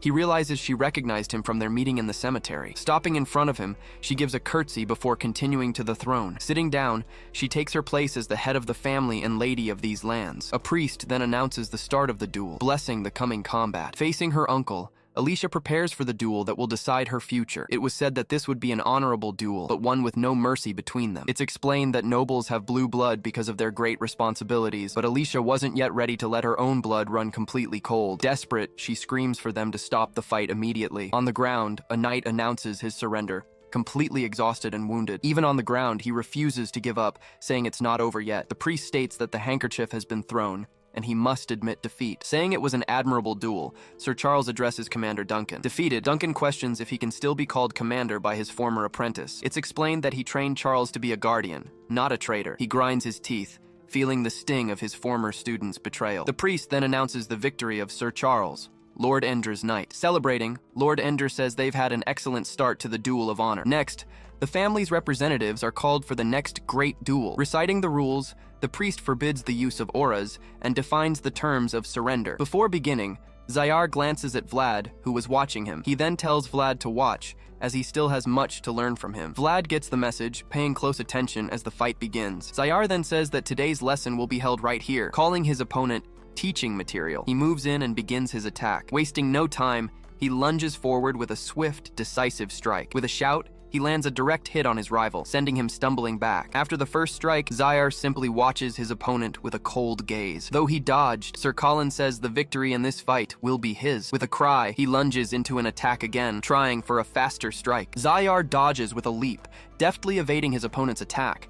Then, Zayar dodges another blow, coming dangerously close to Colin's blade. The two then exchange a series of rapid blows in the middle of the hall. Lord Endre remarks that Zayar is completely cornered by his knight. Watching the scene, Sir Pablo observes the fight in silence, saying nothing. He then thinks that they can't see the tables are turning in Zayar's favor. Irritated, Sir Colin wonders why his blade can't hit him. With a smile, Zayar simply says the word "Ole," like an experienced bullfighter. Furious at the taunt, Sir Colin charges forward for a direct and brutal attack. Zayar masterfully dodges, letting his opponent rush right past him. Moving his sword, he prepares a swift and completely unexpected counterattack. Vlad then realizes this was the part Zayar wanted him to see. With a precise movement, Zayar strikes his opponent square in the shoulder. Hit! Sir Colin grimaces in pain, surprised by the speed of the blow. Zayar keeps his gaze focused, taking advantage of the opening he created. Taking the hit, the knight is left completely stunned for a brief moment. Then Zayar leaps back, creating distance after his successful attack. It's explained how he forced Colin to leave himself exposed while defending the blow. This is the technique known as a true counterattack. Watching the scene, Vlad understands that it's a technique that strikes after a block. Just then, Sir Colin's sword is knocked away, clattering to the hall floor. Defeated, he falls to his knees before Zayar, unable to fight any longer. Breathless, he says his opponent is on a completely different level. He then realizes that Zayar is like a mountain he can never hope to climb. With his head bowed, Sir Colin finally admits his defeat in the great duel. Relieved, Lady Alicia hears the priest announce the victory of her champion, Zayar. On the other side, Lord Endre and his men are furious with the outcome. Walking across the hall, Zayar leaves his defeated opponent behind on the floor. Turning to Vlad, he asks if the young man understood the whole lesson. With a smile, Vlad confirms that he did and thanks him for the opportunity to learn. Then the priest announces the start of the final duel between the two knights. To begin, one of the knights introduces himself as Pablo of Arnstein. In response, the other knight says that's obvious, as they already know each other. Unfazed, Pablo simply repeats his full name with great seriousness. At that, the other knight introduces himself as Zuber of House Shahzad. Watching the duel, Vlad notes that Alicia has managed to secure very strong knights for her side. Before fighting, Zuber glances toward Lord Endre and Lady Alicia. Seated on her throne, Lady Alicia doesn't understand what's happening. Suddenly, Zuber bows deeply before everyone. Seeing this, Lord Joseph is completely confused by his unexpected action. Not understanding why, Joseph wonders why he would be saying farewell. Then, Zuber announces that as the family's representative, he wishes to withdraw from the duel. Shocked by the announcement, everyone in the hall can't believe what they just heard. Furious, Lord Joseph glares at the scene unfolding before him. Clapping his hands, Lord Endre celebrates, saying the withdrawal ends the duel. With a grim expression, Lord Joseph watches his rival's celebration. Demanding recognition, Endre shouts that he is the rightful master of the Heinel family. Then Lord Joseph steps forward, declaring that the dispute is not over yet. To this, Endre retorts that Alicia's knight withdrew, and the duel is finished. Unfazed, Joseph replies that this only ends when he says it does. Clenching his fist tightly, he warns that House Vaizid will not accept this outcome. It was suggested that Lord Endre should hear what Lord Joseph had to say first. One of the men whispers, warning that they need to avoid a conflict between the regions. Endre then asks what Lord Joseph proposes they do to resolve this. Joseph thinks that if he can't have the best, he'll avoid the worst-case scenario. Without hesitation, he declares that the duel must proceed to protect honor. Endre says he accepts, but asks if there's anyone to replace Sir Zuber. With a smirk, he says Joseph has no one to fight the duel. Joseph then replies that, in fact, there is someone who can take his place. He then announces that he will designate someone to fight for Lady Alicia. Without any ceremony, he points directly at his squire, who is watching everything. Then he announces to everyone that the new fighter will be Vlad of Shawara. Furious, Endre shouts that he is not a knight and has no right to fight. Calmly, Joseph explains that anyone who can hold a sword can participate. Endre retorts, saying it would be an insult for his knight to fight a squire. Shouting back, Joseph questions if they've considered his family's honor. Endre accuses Joseph of insulting House Vaizid with his dirty tricks. Shouting back, Joseph says he himself will guarantee Vlad's honor. Seeing his insistence, Endre agrees, wondering what a squire could possibly do. Confused, Vlad asks if he really has to fight an official knight. Worried, he asks Zayar if he's going to die in this duel. Zayar then replies, saying he will intervene if there's any real risk. Vlad insists, asking if he will really intervene before it's too late. Seeing that he doesn't answer, Vlad despairs and asks why the silence. Getting his attention, Lord Joseph turns and faces the squire. Suddenly, he gives Vlad a hug, who is left completely stunned. Confused, Vlad asks if that was really necessary right now. In his ear, Joseph asks him to try and hold out for just 10 minutes. He explains that he's planned something and just needs Vlad to buy some time. Vlad asks if 10 minutes will be enough, and Joseph says the more, the better. Agreeing, he tells his lord he'll do his best in the fight. After parting ways, Vlad prepares for combat and announces that he will fight. Walking toward the center, he bows to Lady Alicia. Seated on her throne, she simply nods in response to his gesture. Taking a few steps, he turns to face his opponent. Now in position, Vlad prepares to face the official knight in the duel. Looking over his shoulder, he introduces himself as Vlad of Shoara. Unimpressed, the knight just stares at him with a look of contempt. He then throws his shield to the ground with force, showing his disdain. Saying that Vlad doesn't have the right to hear his name, he refuses to introduce himself. Irritated, Vlad says he can't stand this talk about rights and merits anymore. He then questions why they keep everything good for themselves. Gripping his sword tightly, he says he may have been born in a bad place, but he warns that he has no intention of ending the duel without a fight. The knight accuses him of bringing shame to the great house Bayezid. Vlad just stares back at his opponent with a look of pure determination. Unsheathing his sword, the knight says the normal rules don't apply here. He then warns that he'll have the pleasure of putting that boy in his place. With a sigh, Vlad prepares to fight with everything he has. He then lunges forward, saying that today is his day to shine. The two cross swords in the center, testing each other's strength. Without yielding, the knight tries to push Vlad's blade back with all his might. Then the two pull back and begin to exchange a series of swift blows. The voice reminds him to aim for the left side while the shield is up. Vlad continues to trade blows,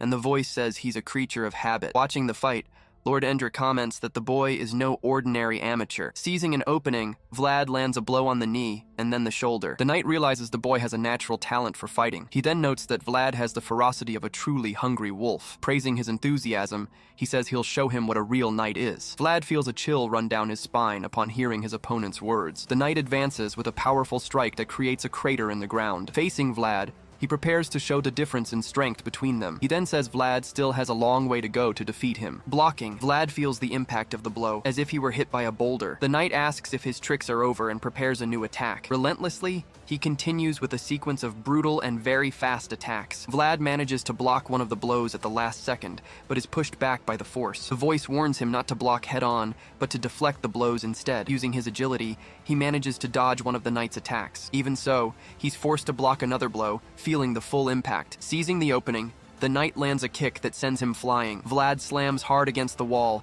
feeling the impact throughout his entire body. Unable to get up, he falls to his knees, completely exhausted. The knight then approaches slowly, preparing to end the fight. With difficulty, Vlad gets up again, refusing to give up the duel. Impressed, the knight praises the young squire's resilience and determination. He says that, although it's too soon, Vlad has proven himself worthy of challenging him. Raising his sword for the final blow, he laments the circumstances of their meeting. Telling him they should meet again, the knight prepares to finish it. From within him, the voice says he did very well in the duel. At the last second, he blocks the attack, completely surprising his opponent. With this turn of events, everyone in the hall is completely shocked by what happened. Confused, the knight wonders if he really used that specific technique. He then realizes that Vlad copied the counterattack he saw Zayar perform earlier. In the hall, everyone murmurs in disbelief at what they just witnessed. Watching the fight, one of the nobles claims it was just a lucky coincidence. With great difficulty, Vlad can barely lift his own heavy sword, but Sir Charles disagrees, saying even he didn't understand how it happened. Vlad then stares him down and asks directly what this is all about. He continues, questioning why it's always people like them who show up. Sir Charles frowns, asking if the boy is delusional. Just then, Vlad's eye gleams as he says there's something he desires. Noticing the change, the knight tells him to wait a moment. The scene then shifts, showing a memory of young Vlad's dark past. In his past, he walked through mud, never having been worthy of anything. Then a sword appears,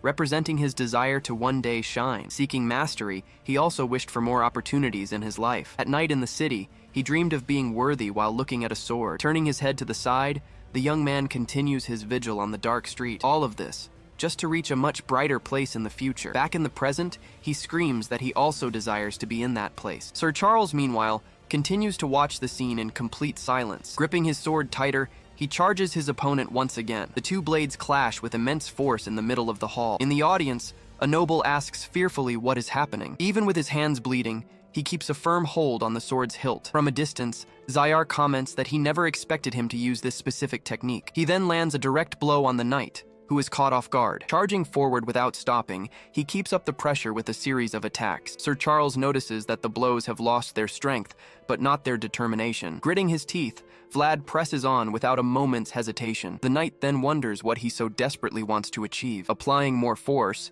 Vlad begins to push back his opponent's blade. Suddenly, Sir Charles seems to notice something crucial in the boy's movement. Feeling the resonance of the sword, Sir Charles wonders what is happening. Vlad continues to push him, making the knight ask if his aura is about to awaken. Deciding to act, Sir Charles raises his sword and prepares to attack. He declares that he must fulfill his duty as a knight in this moment. Challenging the boy, he yells for him to try and block the coming strike. Vlad manages to block the attack, and the knight demands he show more. With a roar, he uses all his strength to hold back the powerful blow. Frightened, the nobles in the audience wonder what is happening. Trembling under the pressure, Vlad's blade withstands the powerful attack. Watching the scene, Zayar tells the others that this is a bad omen. At that moment, Sir Pablo starts shouting desperately, demanding his shield. A young squire runs over in fear, immediately bringing the shield to his superior. Sir Pablo takes the shield and gets into position to join the fight. Vlad's sword then strikes the shield, creating a powerful impact. Holding his defense, he introduces himself as Pablo of Arnstein,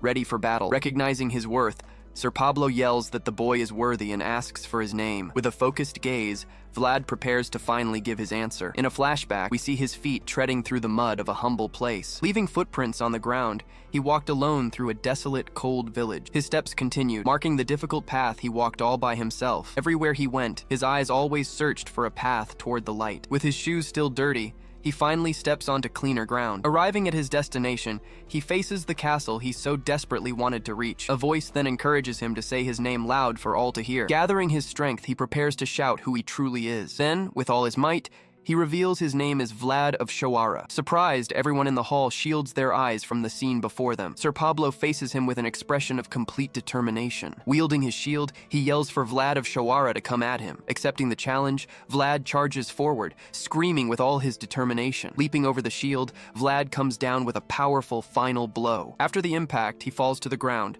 dropping his blood-stained sword. Observing the result, Sir Charles shows a faint smile at the corner of his mouth. Holding the fallen boy, Sir Pablo tells him he fought very well. Completely exhausted, Vlad passes out right there after his last attack. Outraged, a noble points at Sir Charles, shouting that it was an aura. Continuing his protest, he demands the boy be immediately disqualified from the duel. Finding the attitude pathetic, Sir Charles just watches with contempt. Just then, Lord Joseph and Zayar approach, walking across the main hall. Coming closer, Lord Joseph thanks Sir Pablo for fulfilling his knightly duty. Replying to him, Sir Pablo says it was an honor to witness that scene. Turning to the priest, Lord Joseph asks if what they saw was an aura. With some hesitation, the priest confirms that yes, that did in fact happen. Joseph then points out that there is a conflict between the rules and the code. Surprised by the question, the priest is unsure how to respond. Explaining about the swordmaster, he says that only one has ever held the title. He explains that the master's code defines honor and obligations. Turning to Andra Heinal, he questions which rule carries more weight here. Andra then proposes that the matter be taken to the royal family. With that, Joseph declares that the outcome of the duel is postponed for now. The scene focuses on the unconscious Vlad,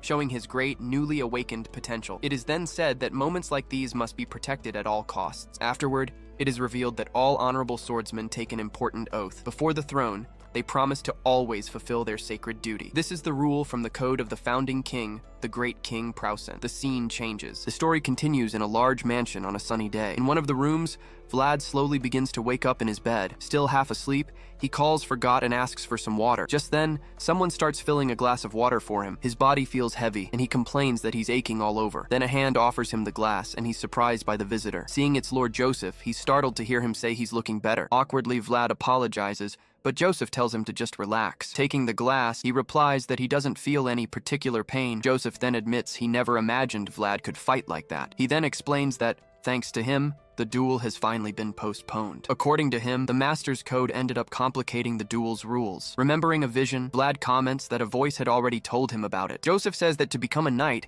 he will need to swear an oath to the code. With an attentive gaze, he listens to the promise, his face full of hope. Imagining himself as a knight, he sees himself mounted on an imposing horse. Getting up, Joseph wishes him a speedy recovery and says they can't stay there. Vlad replies that he's fine, ready to leave at a moment's notice if necessary, but Joseph tells him it's still too early for them to leave. He then explains that he recognizes Vlad's value and understands the importance of protecting him. The scene changes. A servant informs Lady Alicia that the guests are leaving. Through the window, she laments not being able to warn everyone about the danger. Asking about Andre, Sir Duncan confirms that he requested an escort from the church. Angrily, she complains that she had to let her enemies leave unpunished. He then advises her, saying that the priority now is to take control. Agreeing with him, she turns around and seems to compose herself. She then asks about the lemon harvest and receives a negative response. Worried, she suggests expanding the barley fields to compensate for the losses. Sir Duncan, however, advises they wait, as the change requires careful consideration. She then agrees, saying it would be a huge risk under the current circumstances. Sighing wearily, she feels as if she's climbing a mountain of problems. Suddenly,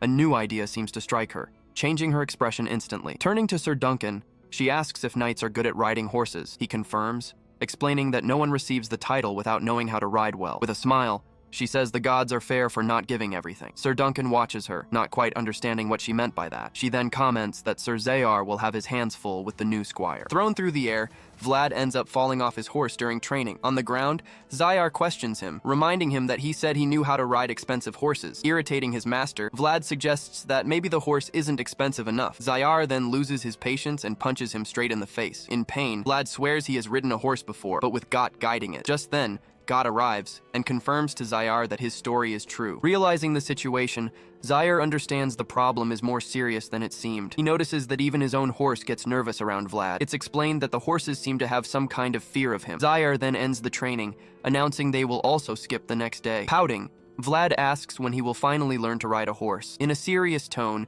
Zayar replies that they'll have to postpone it for now. At this, Vlad complains that everyone uses that word a lot, admitting it bothers him. Sighing, Zayar says there's nothing they can do about it right now. He says they need to go back, as he has other matters to attend to. Later, Got comments that the horses seem to like the boy less and less. Worried, Vlad asks what he should do if even the expensive horses won't accept him. Annoyed by the joke, Vlad tells Got to think a little before talking nonsense. Teasingly, Got suggests he just keep riding in Lord Joseph's carriage then. Saying goodbye, he leads the horse away, leaving Vlad wondering what the problem is. A voice suggests that his energy might be too strong for the animals. Not knowing what to do, he asks what the solution would be. The voice explains that he needs to master his aura to control his energy. Accepting the advice, he agrees to remember what Zayar taught him before. Discovering they are returning to Sturma, he seems surprised by the sudden news. Looking at the city, he suggests they stop at one last place. The scene changes. The afternoon sun illuminates a luxurious palace corridor. Walking down the hall, Zuber believes his master will understand the whole situation. To him, the boy was like a completely unexpected natural disaster. Even so,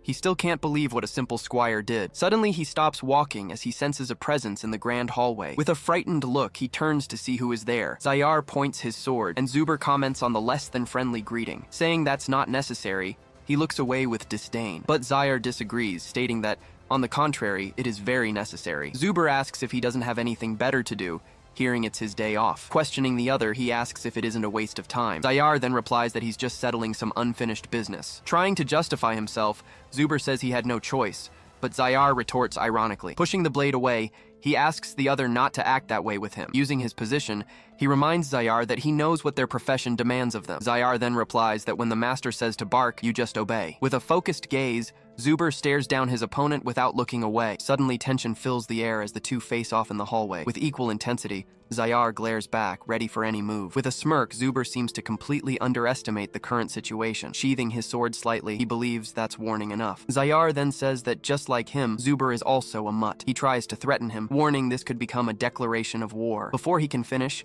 Zayar lunges forward and punches him straight in the face. Thrown backward, Zuber is sent flying by the force of the blow. He then slams hard against one of the pillars in the grand hallway. Zayar explains that his master doesn't mind if he bites a little on his own. Lying on the floor, Zuber ironically asks if he's finally satisfied. Saying not yet, Zayar moves in and lands another blow without hesitation. His face contorted in pain, he takes the full force of the attack again. On the ground, he starts coughing, completely defeated by his opponent. Looking at Zuber, Zayar asks if he understands why that was necessary. With a bruised face, Zuber admits that he might have deserved it. Zayar warns that this doesn't repay the humiliation his master suffered earlier. Getting up, Zuber says he imagines they'll see each other again soon. He then warns that the empire is slowly beginning to crumble. Straightening his posture, Zuber prepares to finally leave. With a farewell, he walks away, leaving Zayar behind in the grand hallway. Zayar agrees that difficult times are coming, and he needs to prepare for them. In a war scene, knights fight amidst a burning city. The scene changes. Vlad is in a field before a large tree. A voice says he looks like an old friend and suggests they talk. With his hand on his sword,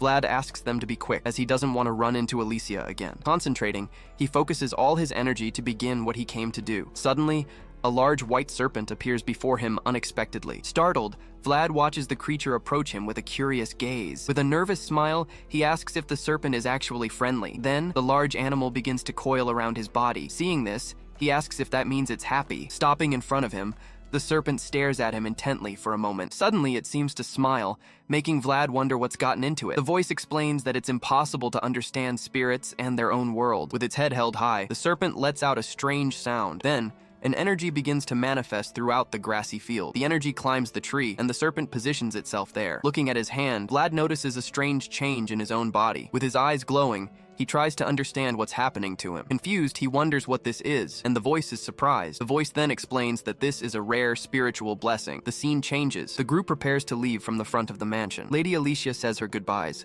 lamenting that she cannot offer a grand honorary banquet. Lord Joseph says he appreciates the gesture, but understands the delicate situation of the house. With a smile, she thanks Lord Joseph for his great understanding. With a bow, the group says their farewells and prepares to finally depart. Just then, Sir Duncan asks for a moment, calling Vlad to step forward. Surprised, Vlad looks to the side, not understanding why he's been called. Receiving permission from Joseph, he walks toward the older knight. As he moves forward, Zayar comments that they seem to have prepared something for the boy. Before Lady Alicia, he obeys the request and kneels on the ground. She then thanks Vlad, saying she wouldn't be here without his help. Continuing, she states that he defended her honor and shone during the duel. With her hand outstretched, she offers him a small package as a token of her gratitude. She explains that, by her honor, she wishes him to carry her name. From a distance, Joseph observes the scene, noticing the intelligence behind the gesture. With this act, Alicia shows gratitude while also advancing her own political interests. Looking at the gift, Vlad seems to hesitate to accept something so valuable. Remembering Zayar's scolding, he recalls the rule about accepting gifts. To avoid trouble,